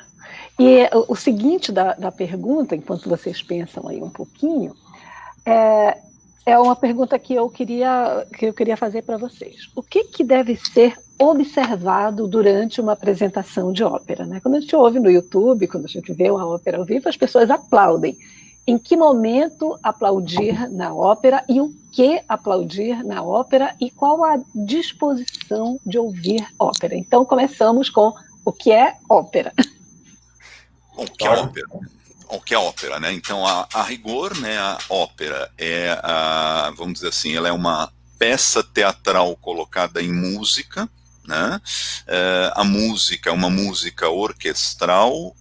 Os cantores, eles são cantores líricos, ou seja, existe uma determinada estética de canto, né, que deve ser observada, né, e que, independentemente do período, né, em que ela foi feita, né, então ela é uma peça teatral em música, né, só que esta música ela é uma música orquestral e acompanhada por um canto lírico, um canto de bel canto, né, eu colocaria mais ou menos por aí lato sensu, sem ficar terminando.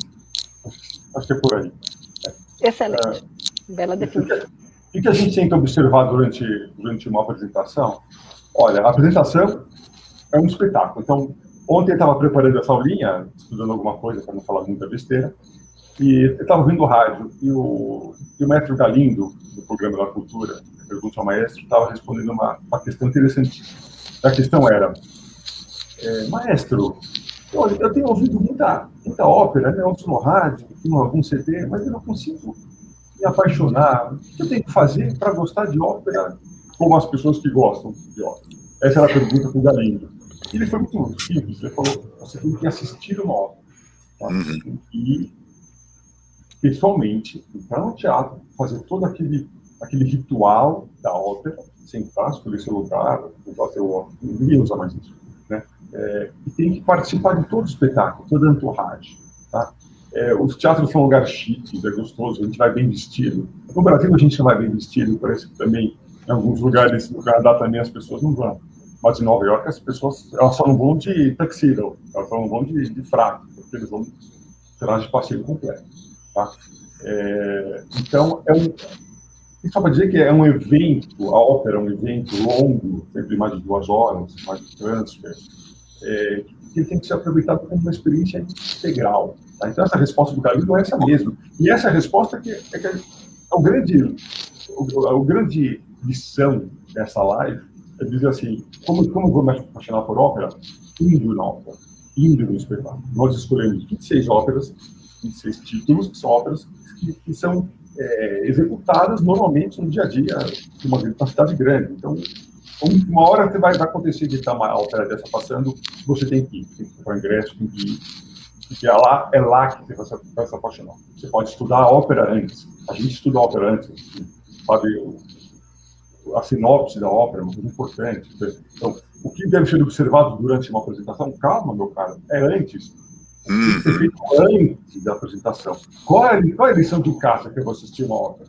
Eu vou assistir, vamos falar uma ópera, O Barbeiro de Sevilha. O que é essa história do Fígaro? Né? Por que ele está cantando daquele jeito? né? Tem que entender a ópera quando ela está acontecendo é meio complicado, porque a língua é outra, está em outra linguagem, está em italiano, você não vai ler e traduzir ao mesmo tempo. E tem algumas técnicas de troca atores, de fantasia, homens, fantasia de mulher, isso é comum. As óperas modernas não tem isso, antigamente era mais comum. Então você fica meio confuso do que está acontecendo. Tem que ler a sinopse, tá bom? Todas essas óperas que a gente está disponibilizando no título aqui embaixo, elas têm sinopse em português, em inglês, tá? Tem na Wikipédia, esses títulos. Você escreve da Carmen, abre, você vê em inglês, português, se quiser. Todos esses títulos têm a sinopse, que é um resumo, não é o libreto, tá? O libreto é uma coisa muito mais complicada, não precisa do libreto, você não precisa imprimir o libreto, decorar o libreto, não decorar, você não tem que saber exatamente as palavras que as pessoas estão falando, até mesmo porque a ópera encenada tem os subtítulos, tem as legendas.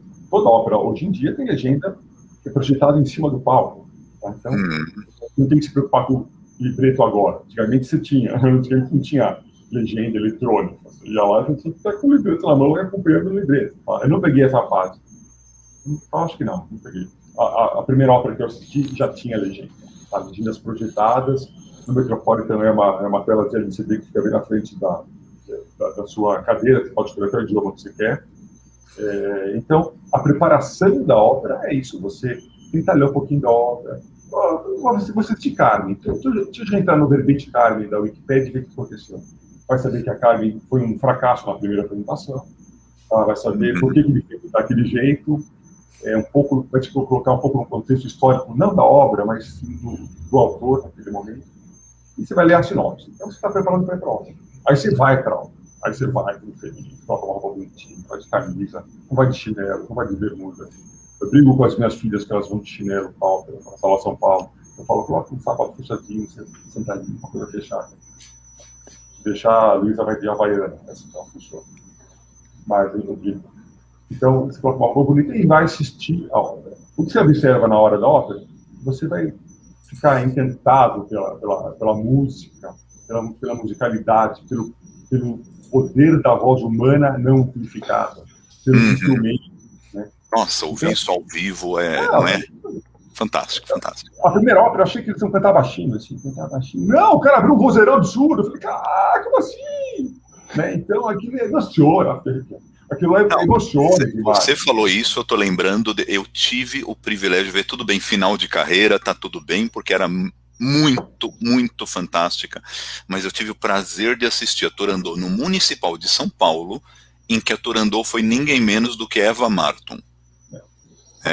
E a Eva Marton, assim, Turandot, para quem está vendo aí em casa, é o papel da vida dela.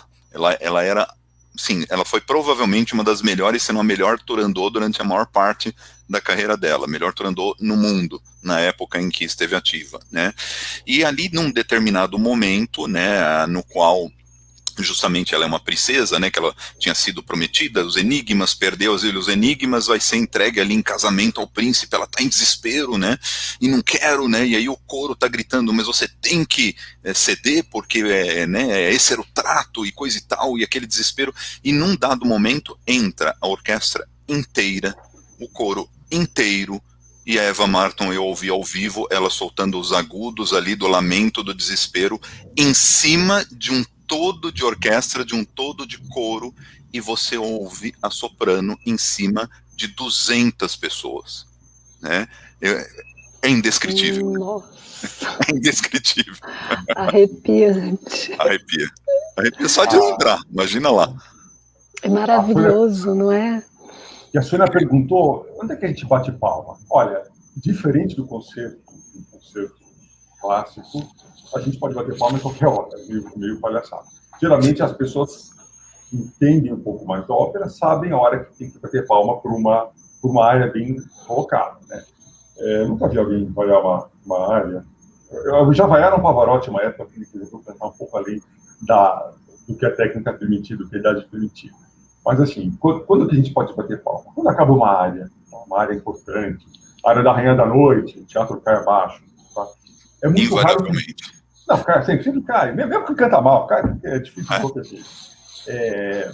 Então, assim, apenas um pequeno truque, uma dica, é que assim, se você nunca ouviu a ópera e não conhece aquela área de cor, espera alguém do lado bater palma. Porque em algumas áreas elas não acabam a hora que Você fica ali, né? Não, às vezes assim, na praia. Olha, esse é um cara que vou bastante ópera, mas tem hora que eu falo, por que ele está batendo palma? O que está acontecendo? Não, porque não acabou a área ainda, é uma ópera que nunca tinha. Então, assim, a dica é, você sabe exatamente a hora que é para bater palma, espera o sujeito do lado, é a hora que ele começar, se joga e bate o máximo de Roma como os romanos, né? Claro. E se alguém gritar bravo ou bravo, aí você... Aí vai. Pode. Eu falei que é muito raro ter bis em ópera. Eu nunca assisti pessoalmente, eu me lembro, um bis em ópera. Tem um bis gravado do Javier Macarena, no Metropolitan, no filho do Regimão. Não vamos colocar aqui que demora 10 minutos. Mas, assim, o público ficou batendo palma durante uns 3 ou 4 minutos separados. Pessoal, direto.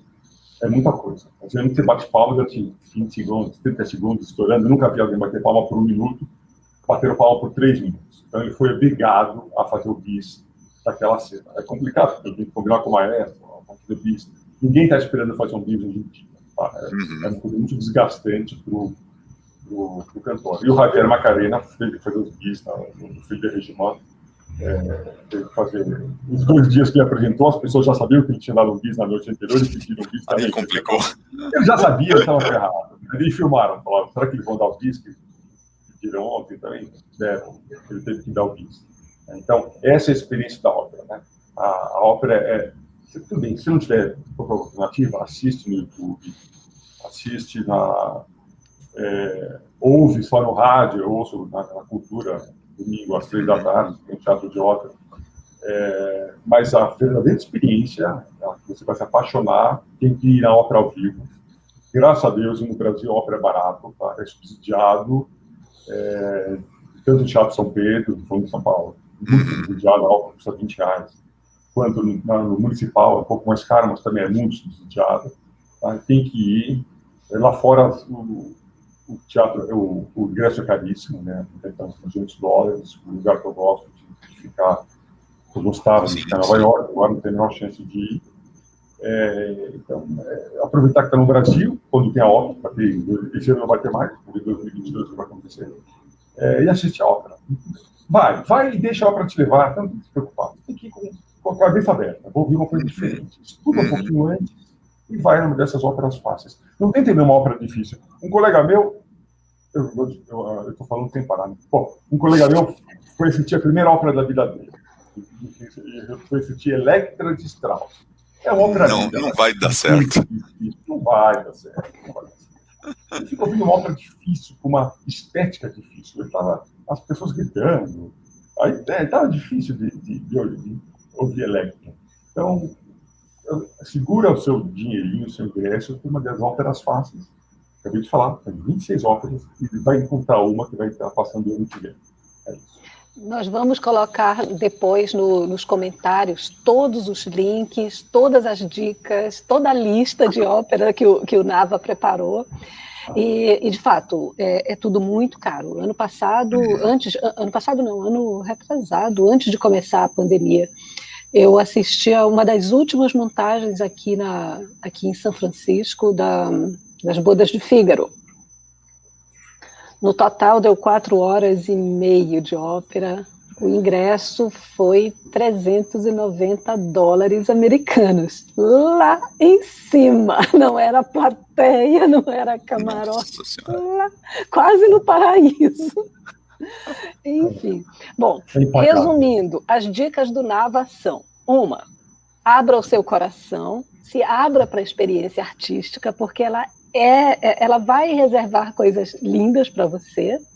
A segunda coisa que o Nava falou: leia antes sobre a ópera, né? Leia, tá na Wikipedia, como ele falou, e tudo mais. A terceira coisa que o Nava falou: escute as áreas, porque tem no YouTube, e tem ótimas gravações. Vá lá, ouça, que na hora que a gente ouve ao vivo uma ópera que uma área que o ouvido já está acostumado, acontece isso que ocorre com o Nava, né? Você arrepia inteiro. A experiência de uma ópera, ela é absolutamente avassaladora, né? O cenário imenso, a orquestra, é arrepiante, é muito, muito boa.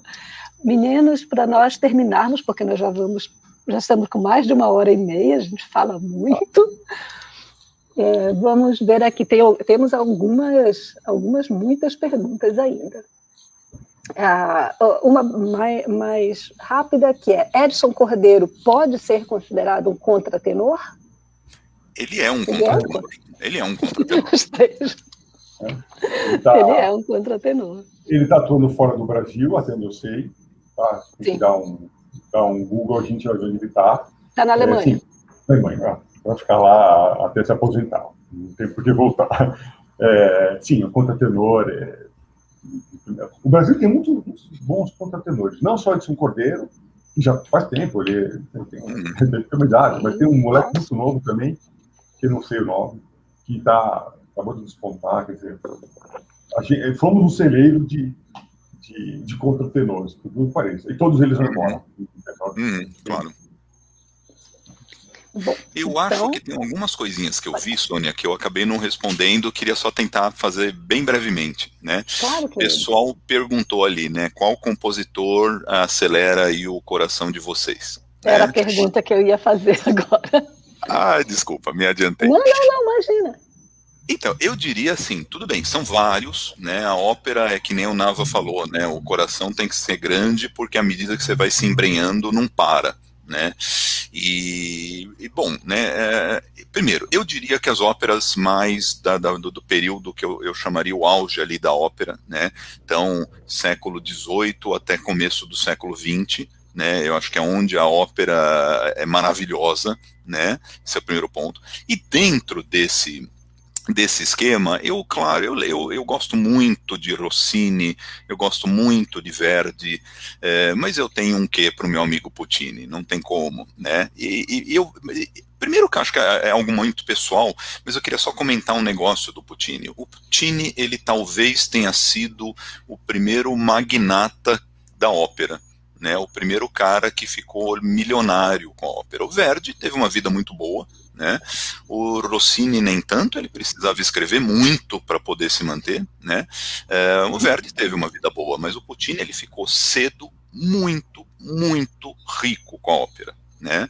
As primeiras óperas dele, né, fizeram um sucesso estrondoso, né? Numa época, né, que, se a gente pensar, o Puccini, ele começa no finalzinho da carreira do Verdi, né? Então a ópera na Itália ela já vende muito, né? A Itália tem teatros de ópera do começo, né, de norte a sul, né? Mas a ópera italiana já está começando a vender fora da Itália, né? Então ele já recebe por isto, né? E ele teve ali no início da carreira sucessos fantásticos, né? Principalmente Tosca, né? Não é tanto no começo, mas ainda jovem, né? E esse cara, o que acontece? Além dele ser muito bom, né? Ele tinha todo o tempo do mundo para escrever o que ele quisesse, né? Então, né, tem que dar ali, coitado do Verdi, não podia escrever 40 óperas, né? O Puccini escreveu 10, né? E entre uma e outra ópera, o Puccini, ele reconhecidamente, ele passava anos, às vezes ficava 5 anos vivendo da renda das óperas que já estavam nos teatros, procurando um tema perfeito, estudando música, né? Quando Puccini foi fazer a Madame Butterfly, ele foi estudar música japonesa para poder fazer alguma coisinha. Então, a hora que ele soltava um negócio, era aquele negócio, né? Então tem isso também, né? E ele tem uma ópera muito dinâmica, muito melódica, né? Muito cheia de ação, né? Enfim, para mim, se eu tivesse que escolher o Puccini, eu escolheria com muita pena, porque eu acho que a gente não tem que escolher um, tem muita ópera maravilhosa, mas seria ele. Nava. Eu aprendi a cantar Don Giovanni. Don Giovanni tem uma particularidade interessante que o Thiago tem que concordar comigo. Tem 3 baixos, ou 2 baritos no baixo, cantando em Don Giovanni. Então, tanto eu quanto o Thiago, nós somos baixos, baixo barítono. Então, é muito gostoso ouvir Don Giovanni. Porque tem 3 personagens que a gente pode cantar. Tem uma hora que eu estou cantando os 3, é complicado. Eu não consigo fazer Intercambiável, com né? ele. Não, mas eu estou cantando. Eu estou falando de canto em falsete também. Então, eu acho que realmente há algumas áreas de Don Giovanni não são difíceis, mas é gostoso cantar. Né? Se eu pegar, por exemplo, o Rossini, qual o papel que eu vou ter para eu cantar, né? Então, vai ter Dom Bartolo e o Dom Basílio, que são papéis grotescos, né? Os baixos, barítonos pegam na própria de Rossini, pegam os papéis grotescos, né? Os panacões lá. Então, é um chato. Puccini não faz isso com o baixo. O baixo é o vilão. O Puccini é o vilão. Então, realmente... O vilão ou o velhinho? Das duas, uma, né? A gente está falando de Puccini. Uma área que me encanta, que fico alucinado, é a área de Scarpia, no final do primeiro ato da Tosca. Ele canta junto com o coral da igreja. O coral da igreja canta Te Deum, um Te Deum maravilhoso, coral, e ele cantando ao mesmo tempo Te Deum e falando que a Tosca, a beleza da Tosca faz ele se esquecer de Deus. Quer dizer, é uma coisa totalmente antagônica. Ele está cantando com o coral da igreja. Nossa, essa cena é fenomenal. Fenomenal. É de arrepiar. Né? Porque o Scarpia que queria ir para a cama com a Tosca, né? Vamos dizer literalmente. Né? E ele está pensando nisto no meio de um Te Deum. E ele canta isso. E acaba tudo. A música de Puccini. Bom, eu descobri. É gozado você convidar 2 caras que têm o mesmo gosto. Eu acho que o Thiago Clooney deu um pouco defasado. Né? Gosta das mesmas coisas. Um pouquinho menos de cabelo. Você não está vendo aqui atrás. Mas realmente Puccini e Tosca, Puccini é uma obra assim, tem que ver, apareceu, tem que ver. Puccini tem uma coisa interessante, ele dialoga muito bem com o passado, ele tem embora seja um velista, ou seja, um pós-romântico, mas ele dialoga muito bem com o romantismo, ele olha para trás e também olha para frente. Tá? Então, acho que o espectro da música dele é grande, é uma música moderna. Né? Ele dialoga com o Wagner, ele puxa muito de Wagner. Ele era moderníssimo. A gente não fala nada de Wagner, até hoje não falamos nada de Wagner.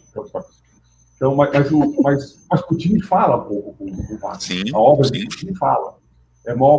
Puccini, ele é cosmopolita. Olha os títulos que ele fez. Ele fez Turandot, no Nerfundoro, fez Turandot, que é na China. Fazendo Butterfly, no Japão. Ele fez Ventura del Oeste, que é no faroeste americano. Velho Oeste. No Velho Oeste, né? Fez La Bohème, que é na França, ele fez as óperas italianas. Quer dizer, já é um cara... já é um cara cosmopolita. Sim. Então, não dá para não gostar de Puccini. E outra coisa que Puccini... Puccini, ele escuta a alma feminina. Então, ele... Complementando aquela pergunta anterior, e as mulheres na ópera? As mulheres na ópera tiveram a glória com Puccini. A maioria dos títulos são o nome das mulheres. Sim. Puccini tem uma coisa que eu nunca vi em nenhuma outra ópera, talvez o Nava conheça, né? Mas ele tem o trítico, né? Que é como se fosse uma ópera, mas cada ato é uma história diferente, né? E uma das 3 histórias é Suor Angélica. Ela é passada dentro de um convento e todos os personagens da ópera são mulheres. É o único caso que eu conheço. É o único caso que uma ópera só cantada por mulheres. Então, quando a gente nessa pequena aulinha que a gente dá, a gente começa a falar de Mozart, falando um pouco de Rossini, demos alguns exemplos, e cronológico, né? Mozart, Rossini, depois vimos um pouco de Donizetti, passamos para Verdi e Puccini, porque essa é a ordem natural das coisas.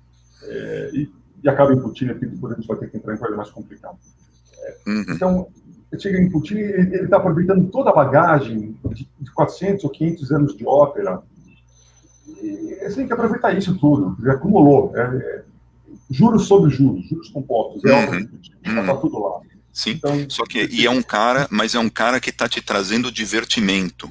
Né? Ele não é uma ópera pedante. É maravilhoso, eu gosto. Demais. Sim. O que mais temos aí, Sônia? Pica-pau? Temos uma... Claro que Ricardo Pulido tinha que fazer uma pergunta, né? E a pergunta do Pulido vocês podem contar algum caso picante relacionado à ópera? Putz, e aí? Eu vou deixar vocês dois pensando e eu vou colocar o vídeo. Tentem não rir, vocês que estão assistindo. Não é culpa minha nem do Tiago. Foi o Nava que trouxe o vídeo do Pica-Pau cantando Fígaro. Então, a gente vai colocar e depois nós voltamos para conversar sobre isso, né? Tá ótimo. Pode colocar, Cláudio. Tem 6 minutos, tem mais um trecho anterior, ele tem essa música. Ele é de 1944, e o interessante é o seguinte, ele marca a estreia do Pica-Pau novo. Quem entende de Pica-Pau sabe que é Pica-Pau louco, aquele de perna grossa e olhar investigado, que nem o meu, e tem dente no bico. Esse é o Pica-Pau maluco, que a gente chama Pica-Pau biruta. E esse de 44, do Barbeiro de Sevilha, é o primeiro Pica-Pau, de 44, que está um pouco mais vestidinho. Depois eles fizeram mais 2 modificações. E esse vídeo, esse desenho do Pica-Pau, foi escolhido entre os 50 melhores desenhos de todos os tempos. Tá? Então, é o único desenho do Pica-Pau que está nessa coletânea, tá? Muitos críticos escolheram. E o mais interessante ainda, o primeiro dessa lista é um desenho sobre ópera com perna longa, sobre ópera de Wagner. Né? Acho que é o What's in Opera, What's Opera. Ou seja, como antigamente você estava disposto a ouvir ópera como desenho animado. Né? Então, a mensagem, a ópera é maravilhosa, ela é linda, ela já está na nossa cultura. Um monte de comercial de sabonete tem ópera, tá? Não tem como fugir disso. Quando você assistir uma ópera ao vivo, se você lembrar daquela área, você já viu em segundo lugar. Tá? Todos os trechos de todas as óperas que a gente está indicando aqui, essas 26 óperas, tem áreas famosíssimas todas. Carmen, Barbeiro de Sevilha, essa do Fígaro, do Giovanni. Lascia Pianga, direto. Pianga, tem Messi não dorma, Luciano Melestrelli. Então, não tem uma ópera que não vai ter uma área que você conhece. Geralmente cantada por um soprano, um tenor, né? Assim, não tem nenhuma que os baixos cantam, mas tudo bem, é assim que funciona, a vida é assim, a vida é dura, estamos acostumados. Mas é por aí, gente. Final.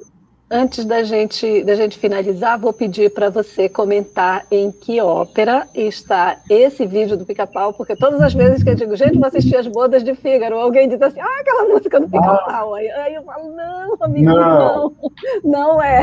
Então, explica para as pessoas de onde é essa área e qual é a circunstância ali do que o Fígaro está fazendo na hora que ele canta essa área. Pois é, então. O Fígaro é um personagem do Beaumarchais, né? Beaumarchais, falei direitinho. Beaumarchais. O Beaumarchais ele fez uma peça de teatro,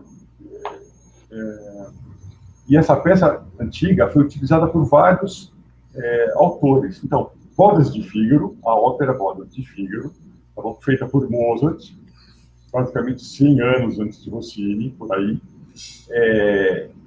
Já é a segunda parte, é o episódio 2. É a sequência. É a sequência. Depois eles acharam que o pessoal da Guerra nas Estrelas inventou essa, né, de fazer episódio 2 antes do 1, né? Já tinha. Não conhecia o Mozart e o Rossini. A ópera começa com Rossini 100 anos depois, fazendo o Barbeiro de Sevilha, tá bom? O que a gente ouve do Fígaro, o famoso Fígaro, é o Barbeiro Fígaro se apresentando, é uma cavatina, quer dizer, ele começa a cantar na coxia e entra para o palco, tá? A gente chama isso de saída da coxia, não é entrada no palco, é saída da coxia que chama. Ele sai da coxia e entra para o palco. É uma cavatina famosésima, que ele está se apresentando para a plateia. E vocês reparam, claro que esse vídeo está em velocidade rápida, mas era típico de Rossini, esse rebuscamento vocal, a exibição. O cantor se exibe. Né? Então ele tem trava-língua, é impossível cantar. Você já consegue cantar Fígaro, ou o Thiago não canta? Não, e faço um parênteses, né? Essa área para os barítonos, essa cavatina para os barítonos é considerada das mais difíceis de todo o repertório dos barítonos. É mesmo? Sim. Além de ser muito aguda, Ela tem rápida. muita extensão vocal, muita rapidez, muito trava-língua e muita mudança de ritmo. É extremamente difícil para o cantor. Essa área, ela é de... Então, a gente fala, a área é a cavatina do barítono, que faz o papel do Fígaro. Ela acontece mais ou menos uns 10 ou 15 minutos da ópera, então logo no comecinho, se você for assistir o Alberto Sevilla, tem um comecinho meio assim, meio lento, mas logo no comecinho aparece essa área que você fica feliz. Então, eu já ouvi a área desta ópera. Tá bom? É a entrada em cena, né, Du? Entrada em cena, é a primeira vez que ele... De novo, aplaudida ao extremo, porque todo mundo espera essa. É que nem aquela cena do Hamlet, ser ou não ser, eis a questão. A hora que ele fala isso, todo mundo repete, eis a questão. Eu me lembro que eu fui assistir eu fui assistir no Sesc, e assim, a hora que ele falava isso, todo mundo repetia, eis a questão, é ridículo. Mas é a mesma coisa, todo mundo está esperando a área do Fígaro, a cavatina, tá bom?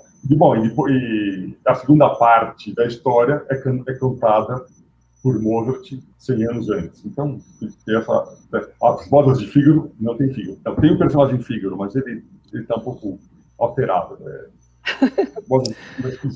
Está lá sob o guante do Conde de Almaviva, né? Aí o bonzinho... olha, é feio, porque o bonzinho fica mal, o cara que era legal fica bonzinho, a moça que era linda... Né? Não, a coisa de Fígaro... a coisa de Fígaro é uma ópera, isso eu não gosto. Porque eu gosto mais do Barbieri. E nessas óperas do Mozart, é melhor realmente, aquele conselho do Nava é perfeito. Leia a história antes, porque tem tanto vai e vem, tem tanta confusão ali entre os casais, que parece Sonho de uma Noite de Verão, do Shakespeare, né? Que toda hora você tem que voltar e dizer, pera, quem é quem aqui? Não tem, porque eles trocam de roupa e ficam trocando. Sim, sim. Todo mundo faz isso, até alguém moderno faz isso. A opereta a Viúva Alegre também tem isso, as pessoas trocam de lugar. Tem um nome isso daí, acho que chama travestimento. É uma técnica, é um topói teatral da ópera. Então, toda ópera tem travestimento. Eles trocam de roupa e trocam um personagem com o outro. Hoje é uma coisa meio idiota. Você vê, isso é uma coisa que não existe muito em Puccini. Né? Puccini é verista. Ninguém troca nada. É o que é. Aguente a realidade. Ela é dura, aguente a realidade. Sim. E os casos picantes, vocês se lembraram? Bom, o Puccini é um caso picante ele inteiro, né? Eu falei que a vida dele, né? A vida dele é picante, porque o cara, além de ele ter essa grana toda, parece que ele gostava de carro, né? Se arrebentou com um carro em 1900, nem sei que carro que tinha lá, mas ele quase morreu com um acidente. Ele tinha amantes. A vida dele dava uma ópera. A vida dele dava uma ópera. Parece que a esposa dele acusou ele de ter traído ela com a empregada, e a empregada se matou. Isso é verdade, não é ópera. Sim. Quer dizer, a história picante é a vida de alguém tem que pegar e fazer uma ópera moderna chamada Puccini's Life. Tá vendo o Philip Glass faça, o John Adams faça. Podia mesmo. Né? Fazer a vida de Puccini. O Puccini é a vida picante. Talvez ele entendesse muito de mulher. Eu escrevi isso em algum lugar. Ele entende muito de mulher dentro e fora do palco, né? Então, o Puccini é o cara. O Puccini é o cara. Ele é o picante. Entendi. Sim, e era o bom vivant, né? Que nem o Nava falou. Ele corria de carro, se acidentava e depois não parou, né? Não parou, né? Fumava charuto meio louco. Acho que ele morreu de câncer. Morreu de câncer na garganta. Fumava charuto. Vida boa. Puccini é o cara. Ou seja, Puccini ele todo o sinônimo de picante, né? Só tem 10 óperas. Puccini só fez 10 óperas, dá para assistir fácil umas 6 ou 7. Algumas são muito difíceis que elas não são executadas. Em especial as mais... quando ele fez mais jovem, né? Mas dá para assistir todas as óperas, são todas maravilhosas. Sim. Acho que eles têm umas 4 óperas. A Bohème, Tosca, Butterfly... A dele, pelo menos umas 5, né? Tosca, Butterfly, La Bohème, Turandot, e o que? Fantula del West é bonitinha. Não, Janis Kiki. Janis Kiki é uma do crítico. Sim. Isso. Eles fazem... É bonitinho. Olha, a gente falando de ópera. Eu prometi que não ia falar para ópera por ópera. Mas Janis Kiki, uma das últimas óperas de de Puccini. A última é Turandot, tá? Turandot, a do Nelson Dorma, depois o Thiago vai cantar Nelson Dorma para vocês, mas O Pirata Enorme. né, a Turandot, ele não completou, inclusive essa área do Nelson Dorma não foi fez, né? Foi completada por aluno dele, assim como o Requiem de Mozart não foi completou, não foi Mozart quem completou, a Turandot não foi completada por Puccini, porque ele morreu antes. Franco Alfano. Isso, Alfano. Alfano. Mas James Keek também, bem no final da vida dele, ele fez uma ópera. Qual é o interesse de James Keek? Primeiro tem aquela área famosa que o pessoal canta no The Voice, America's Got Talent, que é O Meu Bambino Caro. Oh, meu bambino caro. Bom, algumas oitavas acima disso. Tá? Sempre tem uma menininha que canta isso, ela ganha algum prêmio. E a James Keek ela é uma obra muito curta. Acho que não tem nem 1 hora de duração. E ela é muito barata, porque ela não tem roupa nenhuma especial, o cenário é uma cama. Então, a vantagem de James Keek, a gente tem que ficar de olho, porque é uma ópera muito boa para fazer no Teatro São Pedro, que foi onde eu ouvi. Vamos fazer uma ópera rápida? Vamos. Quanto que tem? 50 mil reais faz a ópera? Faz, porque ela não tem vestuário, não tem cenário, e também nem tem tantos cantores assim. Tá? Então, James Keek, só para ficar de olho, é uma ópera alegre, facinho, tá? Que dá para colocar. Você falou das 5 óperas de Puccini: La Bohème, Tosca, Butterfly, James Keek e Turandot. As mais importantes, metade das óperas. Eu tenho a lista das óperas aqui, Sônia. Eu sei que eu mandei para você. A gente pode postar, né? Não, pode colocar aqui no nosso chat, e aí o Cláudio coloca lá nos comentários já para o pessoal. Tá, então são as óperas que eu recomendo. Meninos, 1h56. Vocês falam muito. Eu nem comecei a falar. Você não tem ideia. Ô, Sônia, acabou minha água. Nava, vamos para a segunda parte agora? Meu Deus do céu, aposto que a gente vai ficar fofocando lá no estúdio. Para a gente se despedir, deixa eu ver só se não tem mais nenhuma pergunta, não temos mais.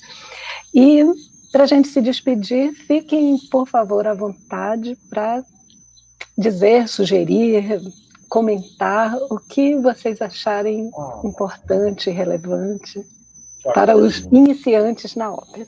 Eu não deixo o Thiago falar, agora é a voz dele. Não, imagina, claro que fala. Não, eu acho que a gente falou muita coisa legal, acho que dá para sumarizar, né? A ópera é uma experiência rica, é uma experiência que pode e deve te encantar, né?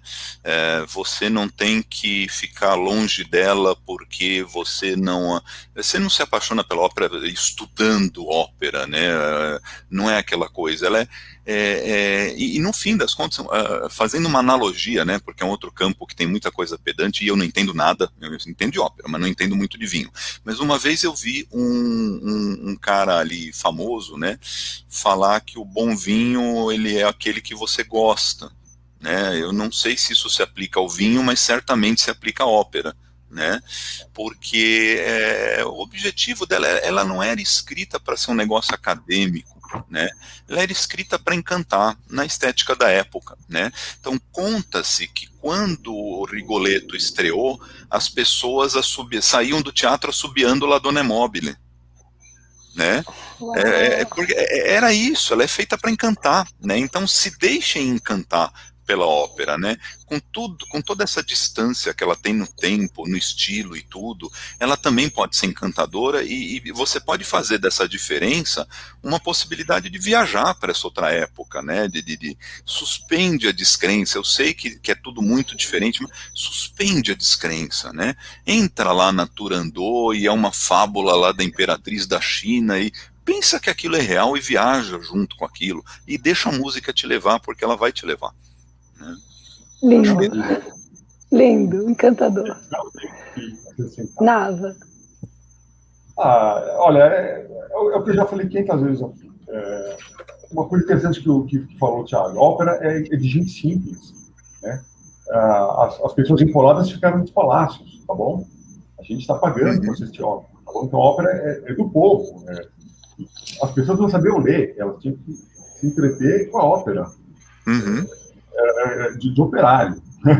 Tá? Então, a ópera é para ser mais popular. A gente tem essa empáfia da ópera, mas não. É isso aí, gente. Vai no Teatro Municipal, tem a ópera de sábado de manhã, pode ir de bermuda, não vai de chinelo, pelo sapatinho, mas pode ir de bermuda. Tá? E vai, tem que ir. É isso. Eu vou gostar, não vou? Vai na ópera. É barato, vai. Se não gostar, você dorme. Experimenta. Experimenta. Não tem como não gostar de ópera. Não tenha medo de abrir o Wikipedia, abre o tópico da ópera que você vai ver, lê tudo que é escrito lá e vai para a ópera. Não precisa comprar o livreto, vai ter legenda, em português, não tem o que errar, não tem como dar errado. Vai na ópera. Tem isso, tem a legenda, né? Sempre tem isso. Muito.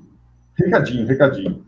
O Teatro Municipal fez uma série de óperas, elas estão gravadas no YouTube, tem que escrever Reserva Municipal e vai ter o título. Tem o Barbeiro de Sevilha, que a gente falou muito aqui. Tem Turandot, com certeza. E tem mais algumas óperas. Não sei se tem Raboé. Bom, sabia todas de cor, mas já esqueci, que já estou muito alucinado. Tá, mas coloca Reserva Municipal no YouTube, você vai ter as óperas, de 2, 3 horas de duração, estão todas lá, com legendas em português, tá bom? Tem que assistir, porque tem temas para o momento. Tá? As outras óperas não tem Carmen, é uma pena, Carmen só com legenda em outras línguas. Vamos no que a gente tem. Né? Não se intimide com a ópera. Abre tudo e vai. Abriu a bilheteria, vai, compra e vai. Assiste. Não tem como não se apaixonar. Não tem, é impossível. Explora, e se puder dar uma última dica também, procura no YouTube uma coisa que na minha época chegou a passar na televisão, e aí eu ia comprar os DVDs, né, mas que é muito bonitinho, já que a gente na tela perde a dimensão do teatro, a gente também pode perder a fronteira do teatro, né, então aquele diretor italiano Franco Zeffirelli, ele andou filmando trocentas óperas, ele fazia filme, então você tem toda a música e tudo, mas é filme, com os campos, né, é muito bonito, você bota lá Franco Zeffirelli, ópera, tem tudo ali no YouTube hoje em dia. Que dica maravilhosa, depois a gente vai compilar tudo, eu faço uma postagem especial só com todos os nossos links, todas as nossas dicas, tá bem? Valeu muito. Pessoal, muito obrigada por terem assistido, uma meninos. delícia. Adorei. Maravilhoso, obrigada por terem aceito vir aqui. Olha, adorei falar de um tema que eu adoro, numa companhia maravilhosa de vocês dois e do Cláudio, não tem jeito, né? Muito bom. Muito obrigada, Tiago, muito obrigada, Nava, foi maravilhoso, foi uma super aula, é muito gostoso falar com vocês. E para vocês que estão nos assistindo, muito, muito obrigada. No dia que vocês quiserem conhecer uma cigana que seduz profundamente um homem, no dia que vocês quiserem ver um rapaz descobrindo o amor e descrevendo para uma mulher mais madura, isso que eu estou sentindo, que me gela e que me aquece. É amor? É amor, né? Vai que Sapete é uma das áreas das Bodas de Fígaro, claro, minha ópera favorita. E tem mais um mundo inteiro, como o Tiago falou, de uma princesa chinesa fazendo desafios. Quem responde o desafio casa com ela, né? E ela persegue todo mundo para não casar. Belíssimo, e ninguém dorme enquanto isso, não é, Tiago? Exatamente. É o nome de uma ópera, gente, Nessun Dorma. Queridos, muito obrigada, foi uma alegria estar aqui. Tchauzinho. Muito obrigado a todos. Tchau. Tchau, obrigado.